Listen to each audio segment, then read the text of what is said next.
안녕하세요. 저도 슬슬 갱년기에 접어들어가는 건지 작은 일에도 화가 나고 참기 힘들어진 것 같아요.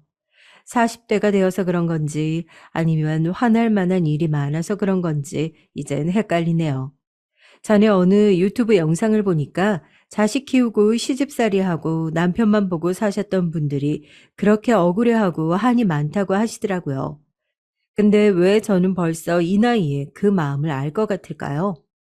이 모든 근원지라고 볼 수 있는 게 바로 제 남편인데요.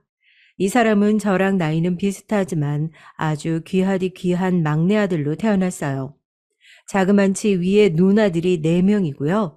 그저 주구장창 아들 낳을 때까지 그렇게 낳으셨다네요. 큰 신우가 이 부분에 대해 엄청 불만이 많았어요. 용철이 저놈은 순전히 시대 잘 만나서 그리고 우리 자매들 때문에 혼자 꽃가마 타고 다녔지. 솔직히 말하면 엄마도 불쌍하지만 나는 나이 먹을수록 우리 엄마가 안 불쌍하고 그냥 미워. 옳게 앞에서 이런 말 할 건 아니지만 말이야. 어이 누님 그렇게 말할 게 있어? 내 마누라도 있는데 앞에서 그런 말은 좀 자제하셔. 내가 뭐 누나들만 득실거리는 집에서 태어나고 싶어서 태어났나? 엄마가 왜 안 불쌍해? 아버지 잘못 만나서 그렇게 부직갱이 매번 피해 다니며 힘들게 사셨는데. 자식들이 불쌍해 안 하면 누가 엄마를 챙겨? 그런데 참 저는 이래서 시댁 식구들이 나란히 모이는 분위기가 싫더라고요. 꼭 이런 식으로 화제가 흐르고 언성 높아지고 누구 하나 울고 누구는 술 취해서 싸우는 그림이 만들어지더군요. 우리 남편은 막내고 사랑 많이 받았으면서 누나들한테 맞춰줄 것이지 절대 한마디도 안 지른 타입이었죠. 봐라 봐. 이놈 자식 말하는 뽐새 봐라. 니만 엄마 아버지한테 먹을 거 입을 거 다 쳐누려 놓고 누나들 앞에서 그렇게 주름 잡고 싶냐? 얻어먹은 거 많으면 니나 실컷 엄마 불쌍히 여기면서 죽을 때까지 효도해라. 안 말린다. 누나 말 다 했어? 맨날 이런 식이야. 이러니까 엄마가 누나들만 만나고 오면 화병이 나고 체해서 며칠을 알아눕지. 아유, 속사납게 진짜.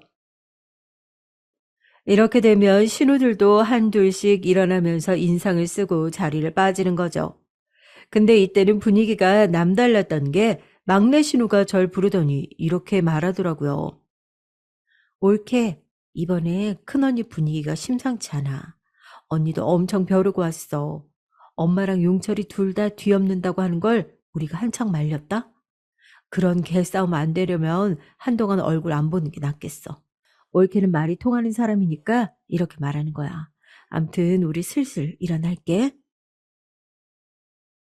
그러면서 파하는 분위기였고 남편은 화가 나서 자기 누나들 배웅도 안 하더라고요.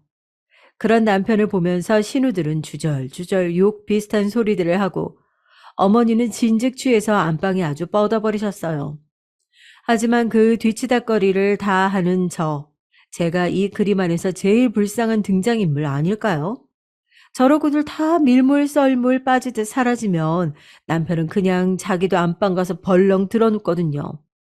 하여간 누나들만 만나면 이렇게 속에서 열불이 더 올라와.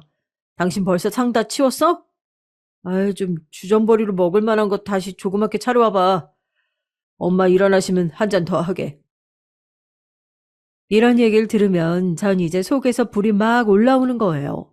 예전엔 저도 고분고분한 새댁 시절이 있었고 그때야 세상 순하게 다 맞춰줬죠. 먹고 싶으면 당신이 차려 먹어. 나 지금 여기 상 치우느라 허리가 휘게 생겼는데 어쩜 그러냐? 같이 좀 나와서 도우라고. 아유, 이렇게 밥상 받을 때마다 눈치를 보고 빌어야 되겠어? 됐어. 필요 없어. 이러면서 문을 쾅 닫아버리는 인간이 연애 때에는 저에게 별이고 달이고 다 윽박질러서 따다 줄 것처럼 굴었답니다. 하지만 지나보니까 알겠더라고요. 결혼하고 난 뒤 두고두고 사람 피말리는 인간이었단걸요. 앞서 말한 저런 일들이 몰아치고 난 뒤 이후로 명절이라든지 가족 행사가 되면 신우들은 전부 손을 떼버렸어요. 말했잖아 옳게. 나는 이제 엄마네 안 가. 엄마랑 영 끊었어. 용철이 보고 알아서 엄마 잘 모시라고 해. 내가 엄마 때문에 그놈한테 별소리를 다 들은 거 생각하면 진짜 아휴, 그 녀석 똥기저귀 갈아주며 나도 못 가는 대학 그놈은 보내고 얼마나 서름을 당했는지 웃기지도 않아. 큰 신우 작은 신우 그 밑은 더 볼 것도 없고요. 행사에 대해 의논 전화를 하면 하나같이 제 남편 욕만 기차게 해대더라고요. 그러면서 끝은 약속한 것처럼 이렇게 맺는 거예요. 난 몰라. 올케가 그냥 알아서 해. 하기 싫으면 안 해도 돼. 우리 엄마 엄청 대세서 오래오래 살면서 올케 괴롭힐걸. 암튼 나는 이제 모르는 일이니까 그런 걸로 연락 안 해도 돼. 이런 식으로 발을 쓱 빼버리면 저는 뭐 하고 싶어서 하나요? 자기들도 말은 딸이라서 차별당했다고 하지만 딸보다도 못하고 시대 강아지보다도 못한 존재가 며느리 아니던가요? 저도 하기 싫어서 죽겠는데 시누이들이 발을 빼니 제 일만 많아지는 거죠. 와, 진짜 누님들 한 명도 안 온다고? 미쳤네. 미쳤어, 진짜. 낳고 키워준 정도 모르는 것들 같으니라고. 그런 말 할 때가 아니고, 그래서 이번에 명절은 어쩔 거야. 어머니는 계속 음식 어쩌고 뭐 많이 해야 된다는데, 형님들도 안 온다는데, 그렇게 할 필요가 없잖아. 그러면 남편은 걷다 대고 속 터지는 소리를 하더라고요. 아, 무조건 엄마 하자는 대로 해야지 뭐. 그래야 성이 풀리는 분인데 누님들 안 오니까 엄마는 얼마나 서운하겠어. 그렇게라도 기분 풀어드려야지. 이러면서 남편 역시 저에게 떠맡겼고 저는 수년을 그렇게 해오다 결국 골마 터지게 됐어요. 나 올해는 그렇게 못해. 어머니랑 그 산더미 같은 음식들 반년째 냉동실에서 썩지도 않고 가득 찰 그 음식들 같이 못 만들어. 나 명절 지나고 제사만 지나면 알아눕고 못 일어나는 거 알잖아. 하여간 나는 이제 빠질 거야. 남편은 제 말에 기가 막힌다는 듯 쳐다봤고 그래도 제가 너무 강경하게 나오니까 좀 놀란 것 같긴 하더라고요. 그래서 저는 정말 겨우겨우 결혼하고 박씨 집안 시집 와서 시달렸던 그 모든 일을 이제서 제 손에서 놓게 되나 보다 했어요. 친정엄마도 놀라셨고요. 네 시어머니한테도 그렇게 말했다고? 아이고, 참 세상이 변하긴 변했다. 나는 아무리 먹 같은 시어머니라고 해도 그렇게까지 바른 말은 못했어. 니들은 참 편하게 세상 산다. 애초에 이런 걸로 눈치를 보고 해야 되는 게 너무 이상한 거야, 엄마. 낳아준 엄마한테도 못하는 짓을 왜 남의 엄마한테 해줘야 되는데? 아무튼 이제 완전히 손 털어야지. 하지만 이게 무슨 날벼락 같은 일이냐고요. 우리 어머니의 시어머니 갑질 생명력이란 참 징글징글하게도 길더라고요. 무슨 말인가 하면 어떤 계기가 생겨버려서 놓지 못하게 되었다는 거예요. 이것도 남편이 전화해 줘서 알았고요. 저기 들었어? 엄마 다치셨대. 음식 서빙하고 나르다가 미끄러지셨나 봐. 그 번화가 쪽 식당 있잖아.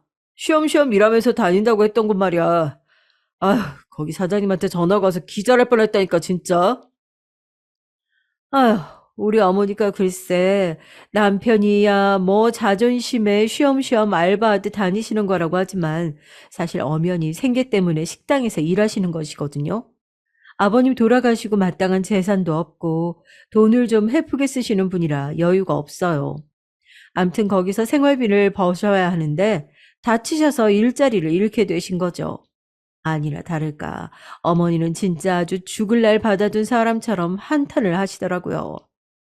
아유, 큰일 났다, 큰일 났어. 이걸 어쩌면 좋냐고. 허리도 이 모양 돼서 이렇게 누워 있어야 하고.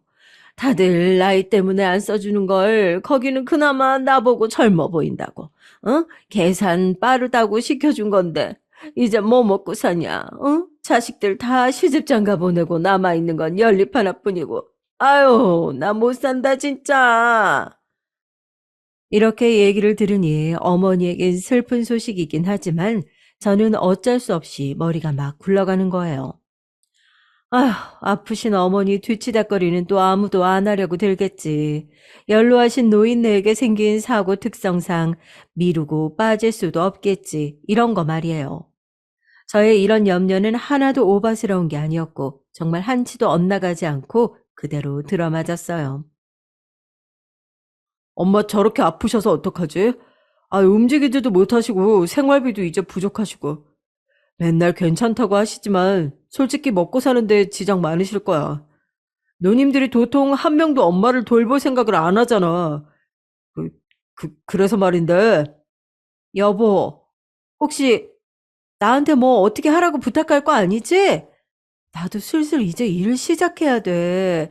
나는 이미 제사도 그렇고 이것저것 다 손 안 대고 나오고 싶단 말이야. 그러자 남편은 역시나 예상한 대로 아픈 노인네의 상황을 들먹여가며 막 화를 내더라고요. 아, 그럼 엄마를 저렇게 놔두자는 거야? 당신 진짜 너무하다. 70 가까운 노인네가 다쳐서 밥도 못 얻어먹고 집에 저러고 있는데 그걸 그냥 놔두고 잠이 와? 아, 나는 안 된다니까. 형님들한테 말을 하라고. 그 많은 핏줄들 놔두고 왜 나한테 자꾸 이러냐고. 당신은 우리 친정에 뭐 얼마나 관심이 있는데? 이러면서 우리의 싸움은 깊어졌지만 이상하게 남편이 물러날 기미를 안 보이더라고요. 그러면서 냉전이 하루 이틀에서 쭉 이어지고 하필 이때 우리 친정 행사도 있어서 더 불편했습니다. 결국 제가 먼저 말을 걸어야 했고 이래저래 말을 트게 됐는데 거기서 남편은 충격적인 말을 했답니다. 와, 아니, 우리 친척 언니 결혼식 하나 가주는 거면서 어떻게 거기서 이렇게 거래할 생각을 해? 내 남편으로 가는 거 하나가 그렇게 생색낼 일이야? 뭐? 이거 가줄 테니까 어머니를 우리 집에서 모시자고? 당신은 말을 진짜 정 떨어지게 해. 내가 언제 거래를 하겠어? 그 친척 처형 결혼식 갈 건데 가는 김에 할 말 있다고 했던 거잖아. 나 어제 엄마 들여다보고 왔는데 정말 장난도 아니야. 어? 냉장고 꼴도 말도 아니고 그 집 정리하고 우리 집에 모시는 것도 나쁘지 않잖아. 저는 이 말을 들으니까 하늘이 노을해지더라고요. 일단 가족 행사가 있으니 어찌어찌 다녀왔지만 가서도 애가 보채고 울어대고 남편은 저한테 바라는 게 있어서인지 우리 가족들한테도 능글맞게 인사를 엄청 해대는 거 있죠. 결국 돌아오는 차 안에서 저는 암만 생각해도 이건 아니다 싶어서 선을 그었습니다. 모시고 오는 건 못해. 진짜 그건 정말 안 돼. 아, 어쩌다가 나보고 들여보다 보라고 하면 그것까진 할 수 있을지 몰라도 아무튼 함께 사는 건 안 돼. 나는 우리 친정엄마랑도 그렇게는 못 살아. 저는 엄청 고민하고 고심하며 말을 했는데 정말 의외였던 게 말이에요. 남편이 예상은 했다는 듯 그렇게 험악한 표정은 아니은 거예요. 웬일로 순순히 받아들이겠다는 건가 했는데 와, 더 험난한 현실이 기다리고 있었답니다. 어떤 일이 있을 것 같으신가요? 아마 뭘 상상해도 그 이상일 겁니다. 당신이 내가 그렇게 말할 줄 알았어. 그래서 나도 방법을 생각해 봤는데 노인네 저렇게 혼자 둘 수도 없고 당신도 싫다고 할 거고. 그러고 뜸을 들이는 게 점점 쎄한 거예요. 기다려봤더니 세상에 전 너무 놀래서 턱이 빠질 듯 입이 벌어졌어요. 뭐, 200만 원? 어머니한테 매달 그렇게 200만 원씩 드리자고? 그럼 어쩔래? 엄마 다리 저렇게 돼서 질질 끌면서 움직이셔야 돼. 게다가 나가서 일하는 건 완전 불가능하고 치료도 받아야 하고 생활도 해야 되는데. 그래서 내가 모시자고 했던 거 아니야. 살림 합치면 집도 합쳐서 돈도 남고. 어? 아니, 됐어.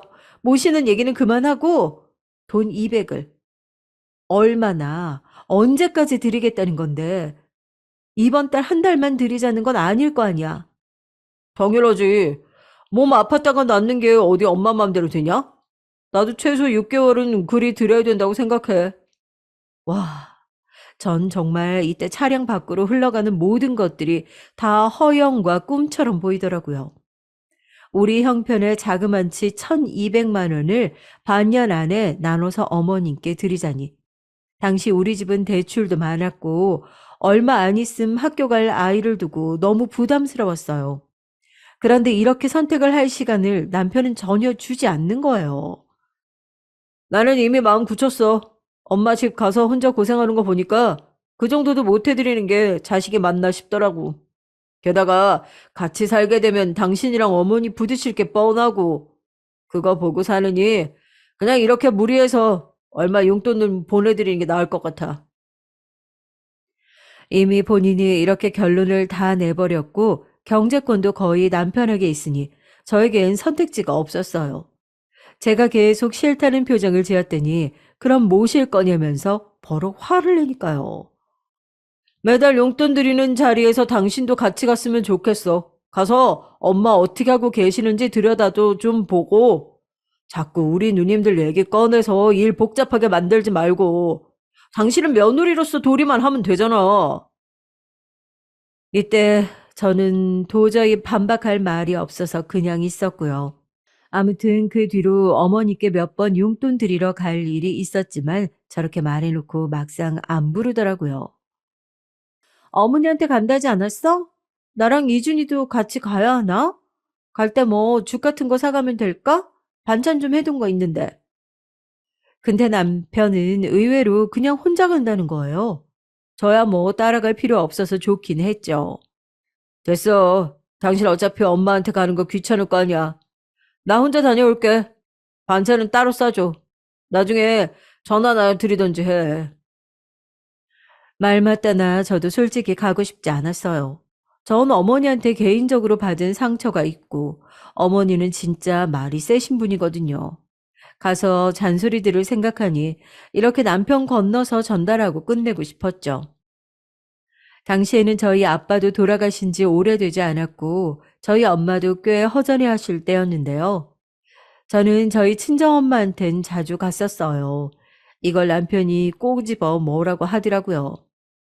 당신, 장모님한테는 그렇게 밥 먹듯 드나들면서 우리 엄마한테 전화는 해본 거야? 반찬이랑 몇 가지 딱 만들어주고 너무 안 들여다보는 것 같다. 아유, 진짜 시집살이는 남편이 시킨다고 엄청 간섭질을 하더라고요. 저도 이런 상황이 반복되다 보니까 고민이 커졌고, 이전에 그만뒀던 직장 언니에게 상담을 했어요. 저 복직하기에는 이미 시기가 늦었고, 비슷한 계열사로 면접 봐서 들어가려고 하는데, 언니 어떻게 생각해요? 집에만 있으니까 자꾸 남편이 무시하는 것 같고, 제 인력이 남아돈다고 생각해요. 이걸 자꾸 시댁에 쏟아붓길 바라더라고요. 이준이는 친정엄마 누구한테 맡길 수 있는 거야? 그것만 해결된다면 빨리 일하는 게 나아. 남자들도 여자가 일한다고 하면 나중에 본인이 기댈 거 생각해서 함부로 못하거든.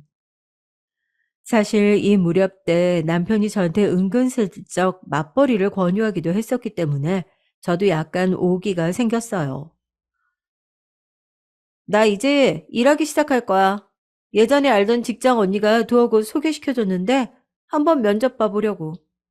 그래, 잘 생각했어. 당신도 이준이 저만치 컸으니 당연히 일할 때가 됐지. 나도 혼자 벌어서 생활하는 거 좀 버겁고 부담됐었어.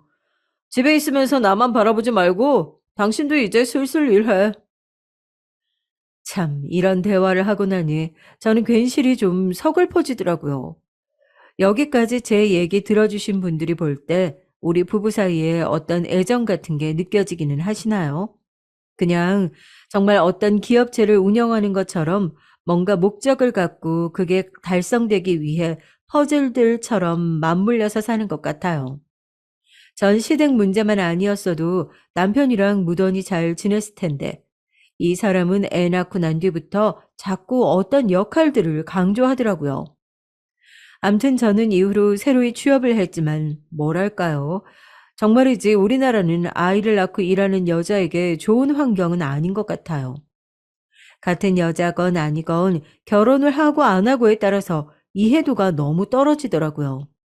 우리 애가 아파서 제가 잠깐 휴가를 냈는데 그 다음날 같은 부서 여직원들이 뒷담을 하더라고요. 나 이래서 애 엄마들 싫어. 앞서 그만둔 그 아줌마도 툭 하면 애 아프다고 연차 쓰고 친정엄마가 봐주신 거 갚아야 된다고 가족여행 간다고 휴가 불쑥 내지를 않나? 아우, 이번에 새로운 아줌마도 저러고 있는 거 보니까 진짜 결혼하기 싫다. 아우, 짜증나. 화장실에서 이런 소리를 듣고 깜짝 놀란 저는 나중에 조용히 사무실로 돌아가 못 들은 척 했어요. 그런데 앞서 제 욕을 하던 그 여직원이 아무렇지 않게 생글생글 웃으면서 말을 걸어오더라고요. 아, 애기 괜찮아진 거예요? 앞으로 혹시 불편한 일 있으면 미리 말씀해 주세요. 저희 다 맞출 수 있거든요. 마음고생하셨겠어요. 이거 드세요. 그러면서 뭐 사탕 같은 걸 주고 가는데 사람이 너무 앞뒤가 다르게 느껴져서 무섭더라고요. 그 부분을 집에 와서 남편에게 토로했는데 저는 남편의 반응에 더 스트레스를 받았어요. 아, 뭐 그런 걸 갖고 그렇게 일일이 기분 나빠해? 그냥 참고 다녀. 당신처럼 경력 뚝 잘라진 사람을 다시 불러다가 200씩 주고 쓰는 거 당연한 일 아니야. 그 여직원들 대학 멀쩡히 나오고 거기 근속하면서 착실히 급여 올리는 애들 아니냐. 당연히 흠 잡을 게 눈에 보이고 싫겠지. 아우, 여보, 내가 뭐 대단한 말을 바랬어? 나 간만에 직장 들어가서 이렇게 일하기 시작했는데 그냥 내 역성 좀 들어주면 그렇게 안 되냐? 아, 그렇게 징징대는 거 들어줘서 뭐가 달라지는데? 맨날 징징거리는 횟수만 늘고 양만 늘어갈 뿐이야. 그리고 당신 돈 버는 데에 도움 하나도 안 돼. 빨리 그 차가운 현실을 깨닫고 버티는 수밖에 없지. 반대로 나는 밖에서 얼마나 고생하는지 알겠어? 알면 좀 잘해. 정말 정남이가 뚝뚝 떨어지는 말투로 이렇게 말을 하는데, 그래요. 저도 마음 같아선 이 모든 걸 깨부시고 당당하게 직장 다니고 남편 코도 납작하게 해주고 싶었더랬죠. 하지만 애들은 왜 엄마가 일하기 시작하면 그렇게 아픈 걸까요? 저희 친정엄마가 애를 봐주셨는데 글쎄 독감에 걸렸다지 뭐예요. 아우, 아까 소아과 데려갔더니 독감이라더라. 아휴, 나랑도 격리하는 게 좋을 거라는데, 아우, 나도 그게 옳은 것 같다. 낮부터 누가 머리를 때리는 것 마냥 아파가지고 힘들어 죽겠어. 이준이도 5일은 어린이집 못 가고 격리해야 된대. 아, 어쩌면 좋냐, 이걸? 결국 저는 이걸로 실랑이를 벌이고 어떻게 막아보려고 하다가 친정엄마가 폐렴까지 확장돼서 입원하게 되시면서 제 손으로 사직서를 내게 됐습니다. 남편도 이땐 한숨을 푹푹 쉬며 어쩔 수 없겠다 포기를 하더군요. 별 수 없지 뭐 어떡해. 그리고 참 당신도 시간 되면 엄마한테 좀 다녀와 줄 수 있어? 아니 저 장모님 돌봐드리고 시간 되면 가달란 얘기야. 내가 지난달 첫 주인가 가고 엄마한테 못 갔거든. 반찬 혹시 먹을 만한 거 있으면 좀 갖다 드리고. 솔직히 기분 좋은 제안은 전혀 아닌데 저도 어머니 댁에 너무 안 가보긴 했거든요. 그래서 그냥 저희 엄마 드릴 거 한 번에 만들 겸 휘리릭 반찬 네다섯 가지 정도 했죠. 그래서 재빠르게 어머니께 갔는데 저는 여기서 꽤 충격적인 얘기를 듣게 됐답니다. 네? 아니, 저기 어머니 300만 원씩 받으셨다고요? 누구요? 어머니 아들이요? 그러자 어머니는 아주 눈에서 하트가 쏙 빠져나올 것 같은 표정으로 답을 하시는 거예요. 전 기가 막혀 죽겠는데 말이죠. 아유, 그럼 우리 아들이 최고다 진짜. 딸년들이라고는 눈 감고 지 엄마 등쳐먹을 생각만 하지. 자식 역할 하는 건 우리 아들밖에 없네.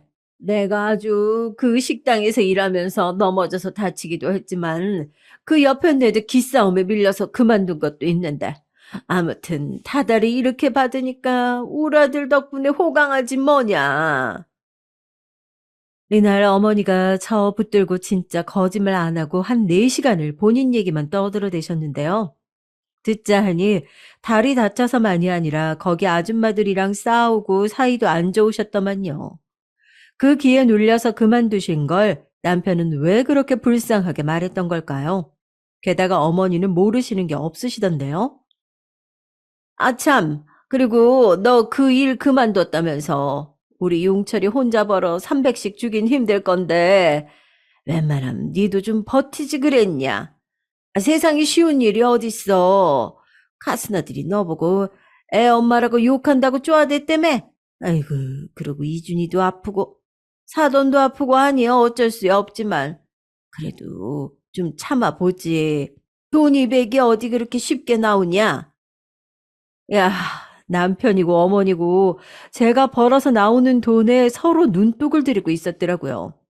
제 사정이 뭐고 어떻든 간에 전혀 상관도 안 하고 딱 한 달 받았던 월급 200을 그렇게들 서로 아쉬워하는 거예요. 하지만 제 아내는 여전히 의문이 있었고 집에 돌아와서 곧장 남편에게 따졌습니다. 300만 원이라니? 나한테 200 드린다고 하지 않았어? 아니, 우리한테 어디서 그런 여윳돈이 있어? 나보고는 카드값 나가는 거 따박따박 가계부 쓰라고 하고 하나씩 다 검사하더니 어머니한테 300이나 드리고 있었던 거야? 남편은 이때 슬쩍 난감한 표정을 지었지만 이내 그런 얼굴은 금방 사라지고 얼버무리더라고요. 아이, 엄마 아프고 치료받을 것도 있고 한의원도 다닌다고 하는데 그거 일일이 다 얘기하기가 힘들어서 그랬어. 6개월만 드리는 거고. 그리고 내가 당신한테 피해 끼친 건 없잖아. 당신이 번 월급을 달라고 하기로 했어? 뭐 그랬어? 내가 번 돈 내 엄마 준다는데, 그렇게 기분이 나빠? 저는 이 대화를 통해 제가 얻은 건 없다는 걸 알았지만 이상하게 기운이 쭉 빠지더라고요. 더 싸우고 싶지도 언쟁을 벌이고 싶지도 않고요. 이제 남편과 제 사이에 더 나눌 뭔가가 없을 것 같다는 슬픈 예감이 들었어요. 하지만 제가 이렇게 마음을 놓아버릴 여유도 없이 그놈의 집안 행사는 또 찾아오고 말았습니다. 그건 바로 어머니 칠순잔치였어요. 남편이 아닌 어머니 본인이 직접 전화해서 저한테 요구를 하시더라고요. 그간 딸만 넷 낳고 아들 하나 낳기까지 고생하면서 살아온 내 인생이 너무 서글퍼서 좀 대접을 받고 싶다. 내가 그래도 늙음하게 말년에 복이 있기는 한 거지. 이주넘엄 네가 좀 제대로 준비해봐라. 반짝반짝하고 촌스럽게 시뻘겋게 그렇게 좀 해줘라. 남들 다 그리 하더만. 먼 놈의 요구사항은 또 그렇게 까다로우신지 본인이 직접 전화해서 부탁하는데 싫다고 말할 수도 없고요. 남편에게 이런 상황을 말했더니 또 얄팍하게 말을 뱉더군요. 엄마가 해달라면 그렇게 해드리면 되지. 뭐가 문제야? 부페랑 연동되어 있는 홀들 많을 테니까. 당신이 인터넷으로 좀 알아봐. 아마 전 이 무렵부터 남편과의 대화를 짧게 끊었던 것 같아요. 길게 말해봐야 속만 터지고 이상하게 새벽쯤만 되면 우울감이 들고 남편과 한방 쓰기도 싫더라고요. 어느 순간부터 아이 방에 와서 잤고 남편과는 최소한의 소통만 했어요. 헌데 사람이 누울 자리를 보고 눕는다고 이런 요구를 하더라고요. 우리 남편 70년대 사람인데 왜 이렇게 고지식하고 50년대 아저씨들 같을까요? 당신이 이 집에서 딸이자 며느리 노릇을 하는 셈이니까 이번엔 누님들을 좀 중재해서 불러 모아봐. 다른 날도 아니고 칠순이잖아. 내 말은 누님들이 들은 척도 안 해. 같은 여자니까 당신이 뭐라 좀 얘기 좀 해봐 좀. 전 조금도 내키지 않았어요. 진짜 이 큰 행사만 끝내고 두고 보잔 생각이었거든요. 하나씩 시댁 일도 끊고 무슨 일이 있어도 거들지 않겠다고 다짐을 했었더랬죠. 하지만 제 말을 들은 신우들 역시 순조롭게 따라주진 않았고 이게 뭐라고 제가 중간에서 고생을 해야 하는 건지 답답했어요. 이제 더 이상 제 앞으로 밀려드는 일거리를 다 받고 싶지 않더라고요. 뭐? 나보고 알아서 하라고? 나 지금 지난주 대전 갔다 오고 다음 주는 중국 가야 돼. 내가 가고 싶어서 출장 다니는 거 아닌 거 알잖아. 칠순이 인생에 어디 두 번씩 오는 것도 아니고. 이제 와서 손 뗀다고 하면 어떡하냐? 처음부터 하지 말든가. 그랬더니 제 보통 아닌 표정을 보고 자기도 좀 긴장이 되었나 봐요. 이상하게 갑자기 달래기 시작하더라고요. 아이, 다른 날도 아니고 칠순이잖아. 우리 엄마 어린애처럼 그날만 손꼽아 기다린다고. 이번만 잘 좀 넘어가 주라, 응? 아, 내가 이번에 중국 가서 장모님 선물도 같이 사올 테니까. 당신도 그걸로 장모님한테 생색내고, 아무튼 서로 잘하고 살면 좋은 거잖아, 어? 누가 보면 제가 이 말에 혹해서 다시 손댄 줄 알겠지만, 저는 이걸 통해서 완전히 마지막으로 시댁 업무를 끝내고 뿌리를 다 뽑아버리고 싶었어요. 그리고 칠순 일주일을 앞두고 무려 저는 독감에 걸리게 되어 엄청 아팠거든요. 그런데 남편은 이때도 손이 발이 되도록 빌더라고요. 여기 약 사왔어. 아, 나도 애도 마스크 다 끼고 있으니까 당신도 안 옮기게 조심하고. 아니, 저기 또 옮기 시작하면 계속 수건 돌리기도 아니고 고생하니까 하는 말이야. 아무튼 좀만 힘내. 연락은 나도 돌릴 테니까. 결국 자기 엄마 칠순 무던히 좀 준비해달라고 저러는 것이었죠. 그래서 어찌어찌 저도 수행 맞아가며 나았고 칠순도 뭔 정신인지 모르게 초대 가수까지 섭외해서 끝냈답니다. 그런데 행사가 끝난 그날 저녁 말이에요. 그나마 저랑 말귀가 통한다고 생각했던 막내 신우로부터 전화가 왔어요. 그리고 저한테 곧장 따지기 시작하는 거죠. 옳게 좋은 날 애쓰고 고생 많아서 나도 그냥 좋은 말만 해주고 싶은데 내가 우리 남편한테 면이 도통 안 서서 말이야. 우리 남편이랑 나랑 힘껏 수고비도 쥐어주고 했는데 어째서 이 시간이 될수록 용철이랑 올케는 인사 한마디 없어? 손님 초대도 해놓고 그러면 안 되지. 네? 수고비. 그게 무슨 말씀이신지 저는 받은 게 없는데요? 저는 일단 끊고 뭔가 이상해서 곧장 남편에게 물어봤는데 이렇게 말하는 거예요. 난 뭔 얘기인지 모르겠어. 아까 누님이 주는 거 받긴 했는데 그대로 다 어머니 드려버렸지. 아, 그냥 다들 직통으로 저 빼고 얘기하면 안 되는 건지. 그래서 저도 막내 신우에게 얘기했는데 괜히 박씨 집안 사람들이 아니었어요. 진짜 말구녕이 안 통하더라고요. 나는 엄마랑 연 끊은 지 오래야. 어디까지나 올케네 수고했다고 돈을 쥐어준 거라고. 아, 남편 간만에 처가 행사 데려가서 돈 크게 쓰게 했는데 면이 안 서잖아, 진짜.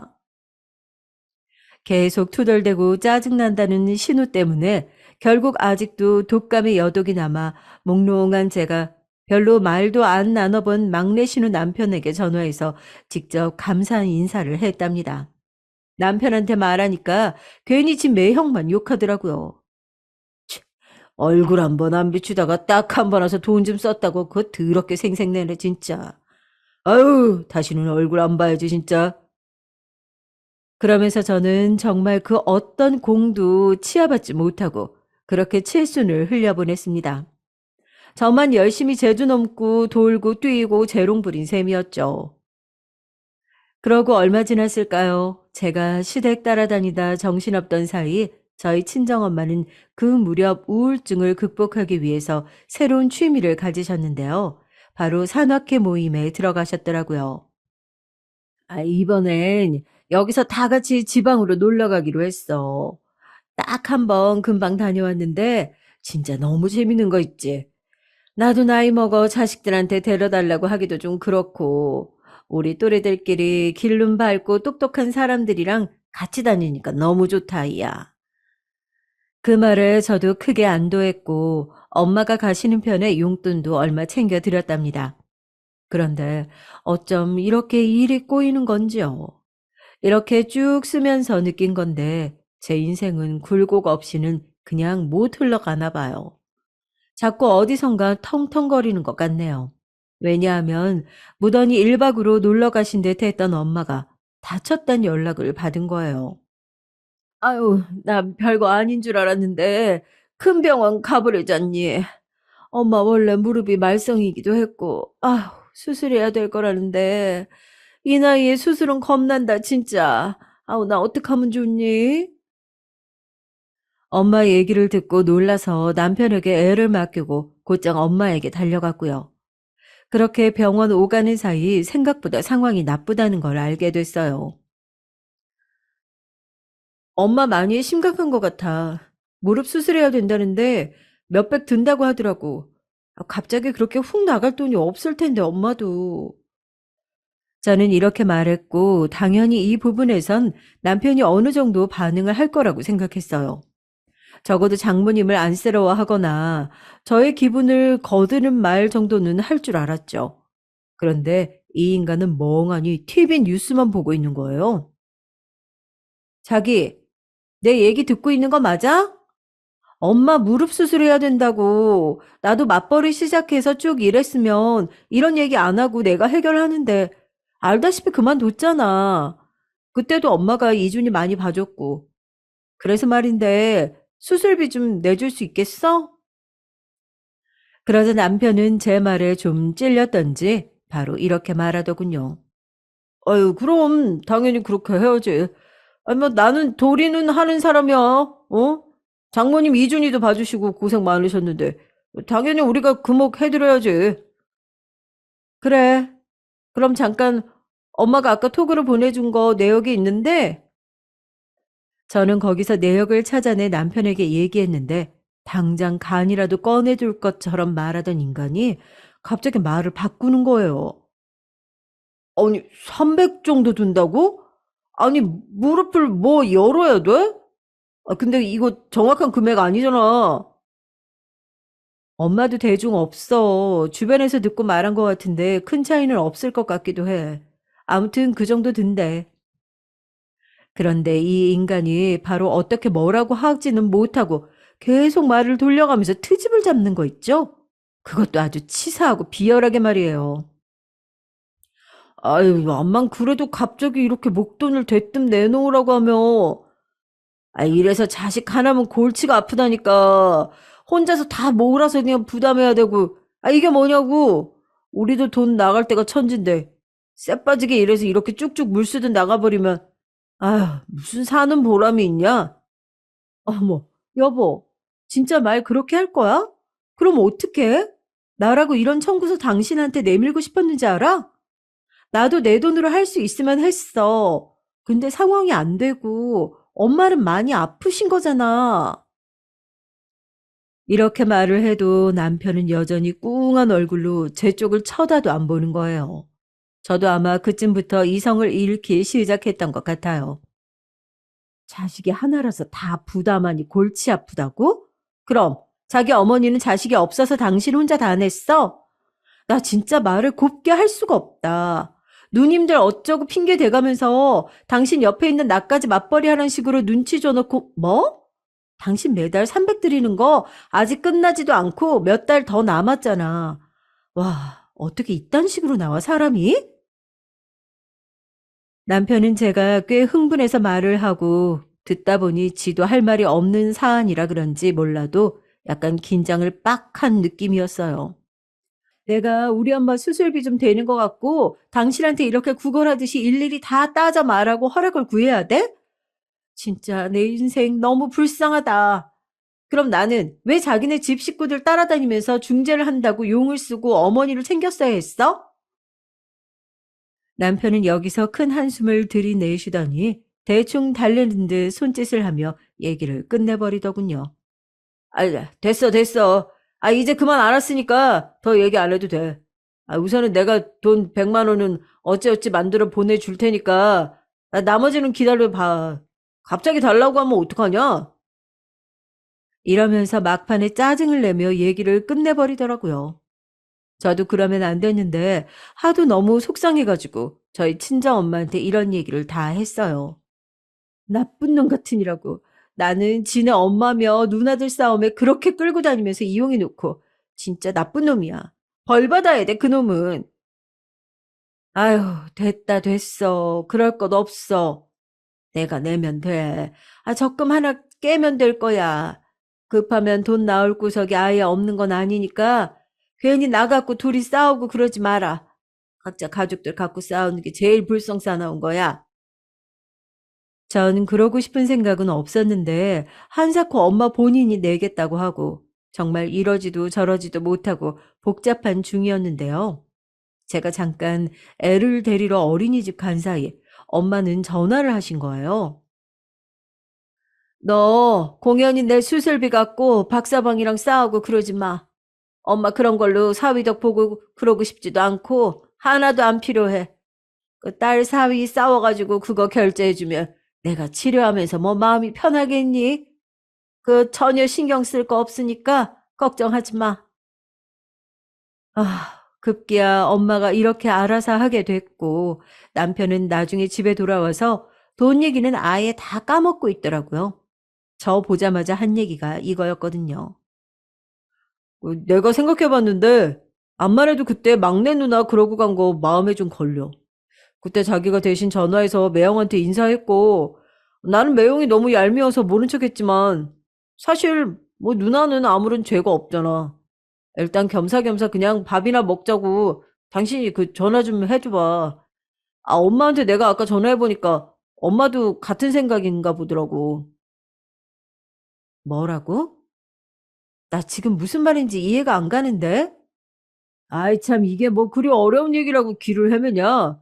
간단하게 말해서 그냥 막내 누나네 부부랑 우리 부부랑 엄마랑 다 같이 갈 만한 한식당 좀 알아봐 놔. 나도 적당히 인터넷으로 찾아볼 테니까. 전 여기에서 들고 있던 물잔을 쾅 내려놓고 남편을 노려봤습니다. 내가 지금 막내 형님 어쩌고 한 얘기를 못 알아들어서 되묻는 것 같아? 진짜 뻔뻔하고 배려 없다 당신.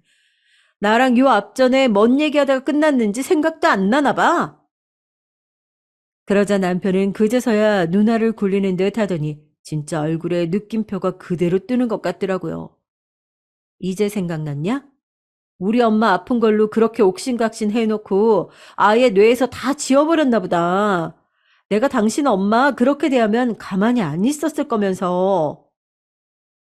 남편은 제 말에 먹긴 놈이 섞는다고 찔려서 버럭 소리를 지르는 겁니다. 아니, 장모님한테 내가 뭐 특별히 뭐가 어째서 일부러 그런 거겠어? 나도 우리 집 일이 생각하다가 깜빡한 것 뿐이야. 알려주고 다시 물어보면 되지. 말을 그따구로 하냐, 너는? 저는 이날만큼은 그냥 넘기고 싶지 않더라고요. 그냥 그대로 몰아붙였습니다. 이게 지금 깜빡하고 자시고 이해받을 일이야? 어? 우리 엄마 수술하려고 돈 얘기 나왔던 거잖아.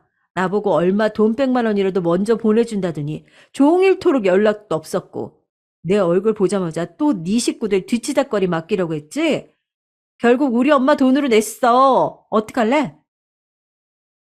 이 말을 하면서 저는 몸이 절로 부르르 떨렸는데 남편 놈은 찔리니까 더 막 화를 내면서 저를 궁지에 몰려고 하더라고요. 진짜 나쁜 놈이에요. 아니, 내가 일부러 그랬어? 그랬던 증거 있냐고? 각자 자기 식구들 생각하느라 까먹을 수도 있지. 그러는 너는 네가 평소 뭐 얼마나 우리 가족한테 잘했다고 큰 소리야? 내가 일일이 가르쳐서 시키지 않으면 절대 안 움직이는 게 그거 수술비 좀 장모님 내셨다고 그렇게 억울해 미치겠어? 이때부터 저는 눈을 부릅뜨고 남편에게 시선을 뗄 수 없었어요. 어쩜 이런 인간이 다 있나 싶었으니까요. 그리고 막말로 너 자꾸 엄마들끼리 비교하는데 그럼 나는 왜 당신 엄마 수술비를 당연히 대야 하는 건데 나 혼자 보니까 아주 물줄기가 나한테서 다 쏟아나는 것 같아? 말하면 다 나오는 줄 아냐고. 너 저번에 뭐라 그랬냐? 칠순 때 우리 엄마 챙기는 거 말했더니 뭐? 효도는 셀프로 하는 거라고?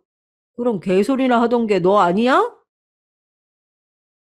전 여기서 정말 천둥 번개가 정수리를 스치듯 어마어마한 충격과 깨달음이 일어나더군요. 곧장 자리에서 일어나 남편을 똑바로 쳐다봤어요. 셀프? 맞아. 좋다. 내가 그렇게 말했었지. 그럼 우리 이제 그쪽으로 가자. 어때? 각자 부모님께 잘하고 셀프로 효도하고 효도한 만큼 본인 부모한테 받아먹으면서 각자 인생 살자고. 이 말에 남편은 이해가 잘 안 되었는지 다시 되묻는 거예요. 전 그 자리에서 이것저것 짐을 챙기고 그대로 현관을 나가며 말했습니다. 혼자 실컷 셀프로 네 엄마한테 효도하면서 사랑 많이 받고 살아. 거긴 내가 들어갈 구멍이 아니니까 나는 간다. 당신이랑 더 할 말 없고 당신이랑 이제 살기 싫어. 말 걸지 마, 이제. 그러고 나가버렸고 엄마 수술을 하고 집에 오시기까지 한 2주간을 엄마네에 붙어 있었어요. 여기서 애 어린이집 보내고 중간에 남편 없을 시간에 몰래 집에 가서 남은 짐들을 조금씩 덜어왔는데요. 결국 더 길어지는 걸 못 참고 남편이 쳐들어왔죠. 애 어린이집 하원해서 들어오려는데 저희 친정 입구 앞에 남편이 장승처럼 눈을 부릅뜨고 있더라고요. 당신 진짜 이딴 식으로 할 거야? 애 데리고 나가면 뭐 하는 짓이야 도대체? 하도 장모님께서 어쩌고 하니까 내가 직접 전화도 못 드려보고 참았는데 알아서 적당히 하고 기어들어 왔어야지. 아니, 지금 장난하는 거야? 당신, 지금 우리 엄마 집안에 있는데 그렇게 소리 지를 거야? 우리 집이 우스워? 아니, 당신이 지금 그런 상황을 다 만든 거 아니냐고. 이제 내 탓을 할 일이야? 전 그대로 애만 들여보내고 다시 현관에서 말했어요. 이혼하자. 나 당신이랑 이제 그만하고 싶어. 내가 일주일이고 이주일이고 안 들어가는 건 다 이유가 있는 거지. 들어가서 다시 살 것 같았으면 왜 나왔겠어? 나 생각 많이 해봤는데 암만 생각해도 당신이랑 사는 거 손해야. 그만할래. 뭐 잘못 먹은 것도 아니고 왜 그런 소리를 하는 거야 지금? 웃기지 좀 말아줄래? 이혼은 무슨 씨나라 까먹는 소리를. 남들이 여기저기서 주제넘게 이혼하는 소리 하니까 당신도 뭐 맘만 먹으면 할 수 있는 줄 알았어? 장모님 수술비도 없어서 나한테 깽판 치다가 나가버린 주제에 이혼 같은 소리하고 앉았네. 뭐? 내가 이혼을 왜 못하는데? 남편은 제 말을 더 듣지도 않고 뒷짐을 지고 한숨만 팍팍 쉬어대더니 빨리 나오라는 거예요. 됐고 서로 힘 빼지 말고 애도 그만 고생시키고 장모님도 불편하게 하지 말고 나와. 당신만 똑바로 하면 모두가 행복해. 뭔 말인지 알지? 어이가 없네. 언제부터 그렇게 우리 엄마를 걱정해 주셨대? 뭐? 이혼할 주제가 안 돼? 그럴 주제가 되는데 당신보다 낫지. 없는 형편에 돈 300씩 시댁에 갖다 붙는 당신보다 난 아주 여유 있어. 어디서 명령질이야? 이걸 진짜. 존말할 때 빨리 들어가서 애 데리고 챙겨서 나와. 더 큰 소리 안 나게. 이야, 이 인간 이자분이 더한 짓도 저에게 하겠더라고요.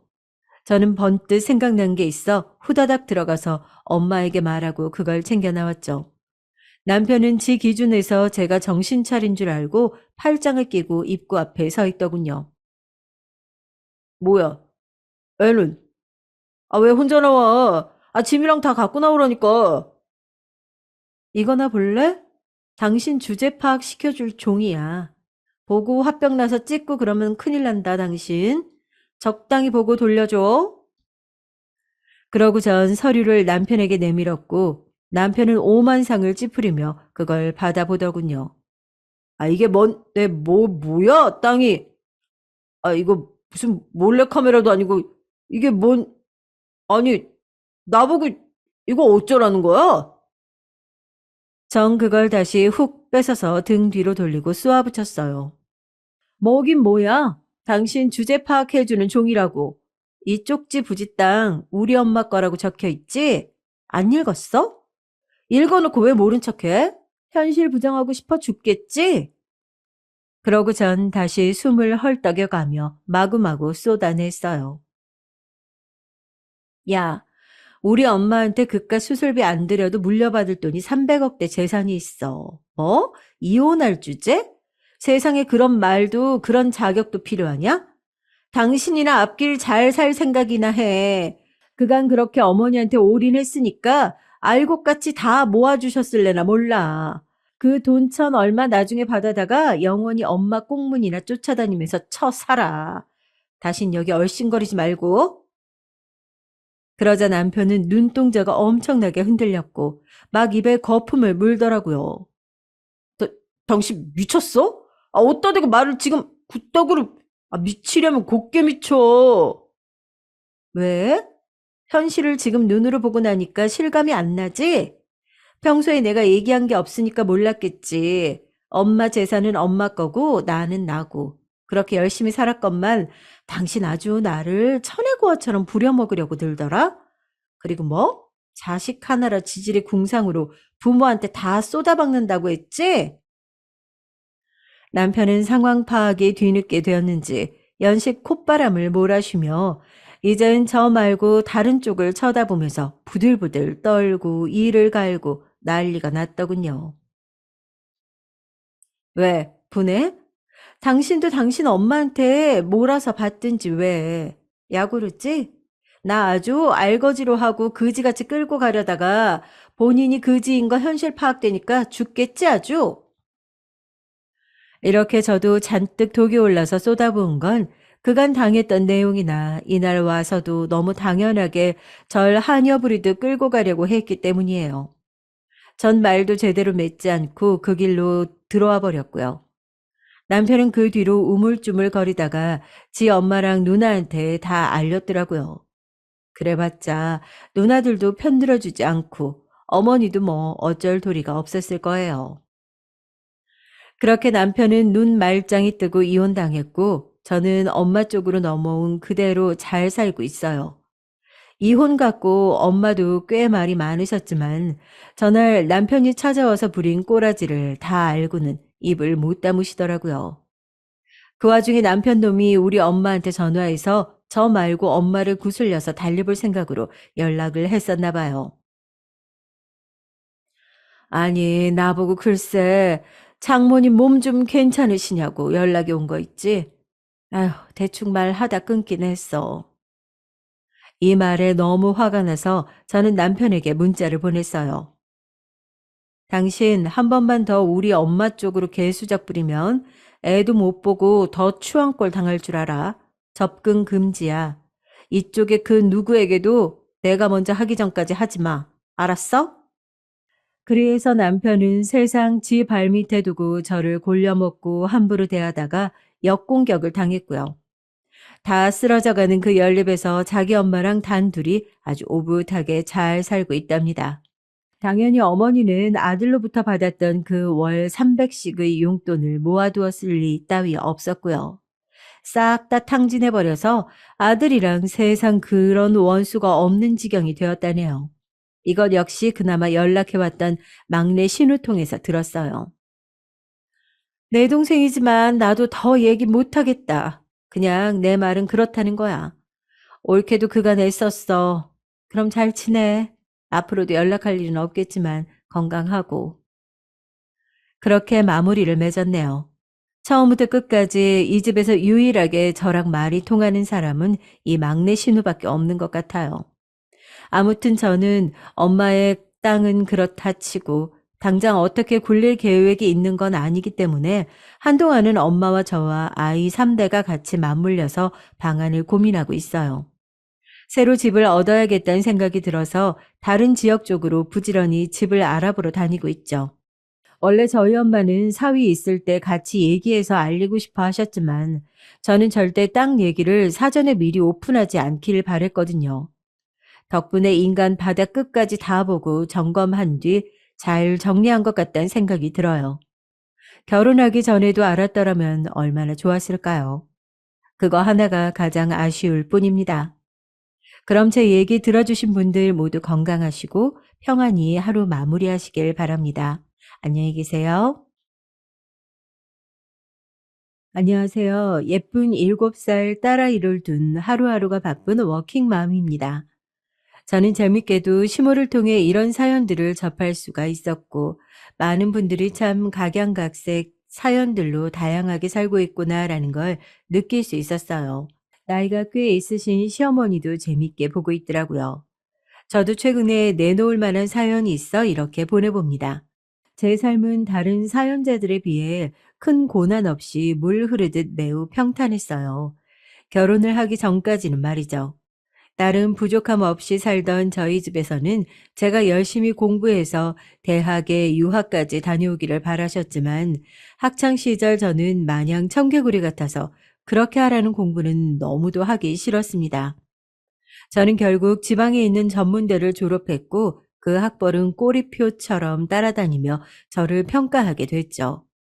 그래도 전 제가 좋아하는 것을 찾아 자격증도 따며 나름대로 제 스스로의 가치를 올리려 노력했어요. 처음에 제 시작은 일반 피부관리사였으나 점차 제 손길을 찾는 손님들이 늘었고 6년의 시간이 흘러 그렇게 실장이라는 자리까지 오를 수 있었죠.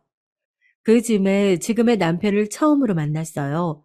기본적인 소개 자리로 만났지만 남편과 저의 만남은 꽤 신기한 만남이었죠. 왜냐하면 소개자가 바로 지금의 시어머님이시거든요. 시어머니는 저희 샵을 다니며 꾸준히 저만 찾으시던 제 단골분이셨어요. 그날도 어김없이 항상 진행하는 루트로 피부 마사지를 진행하는데 어머님이 제게 먼저 물으셨죠. 우리 이 실장님 남자친구 있나?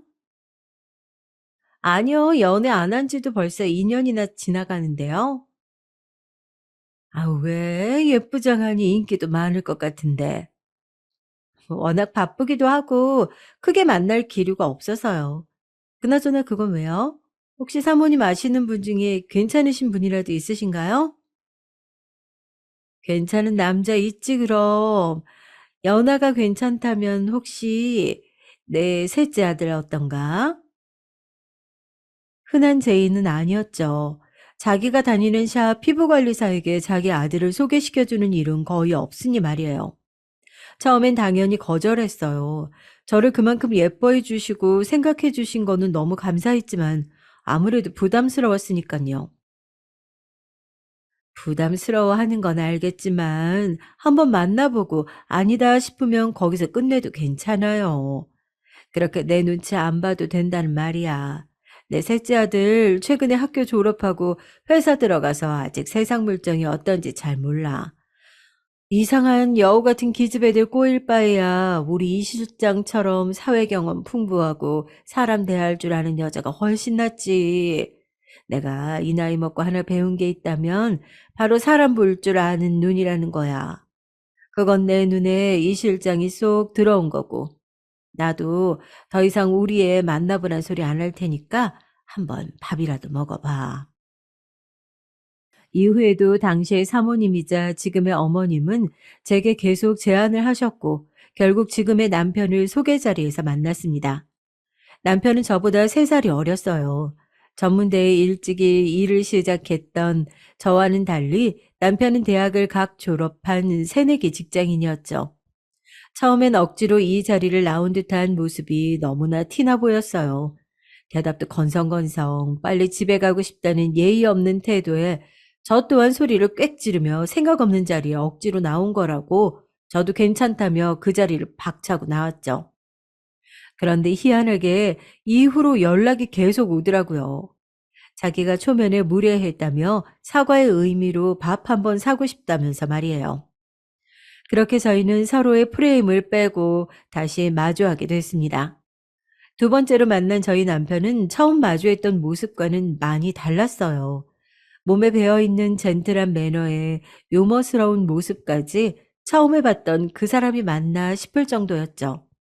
덕분에 저도 거리낌 없이 남편을 마주할 수 있었고요.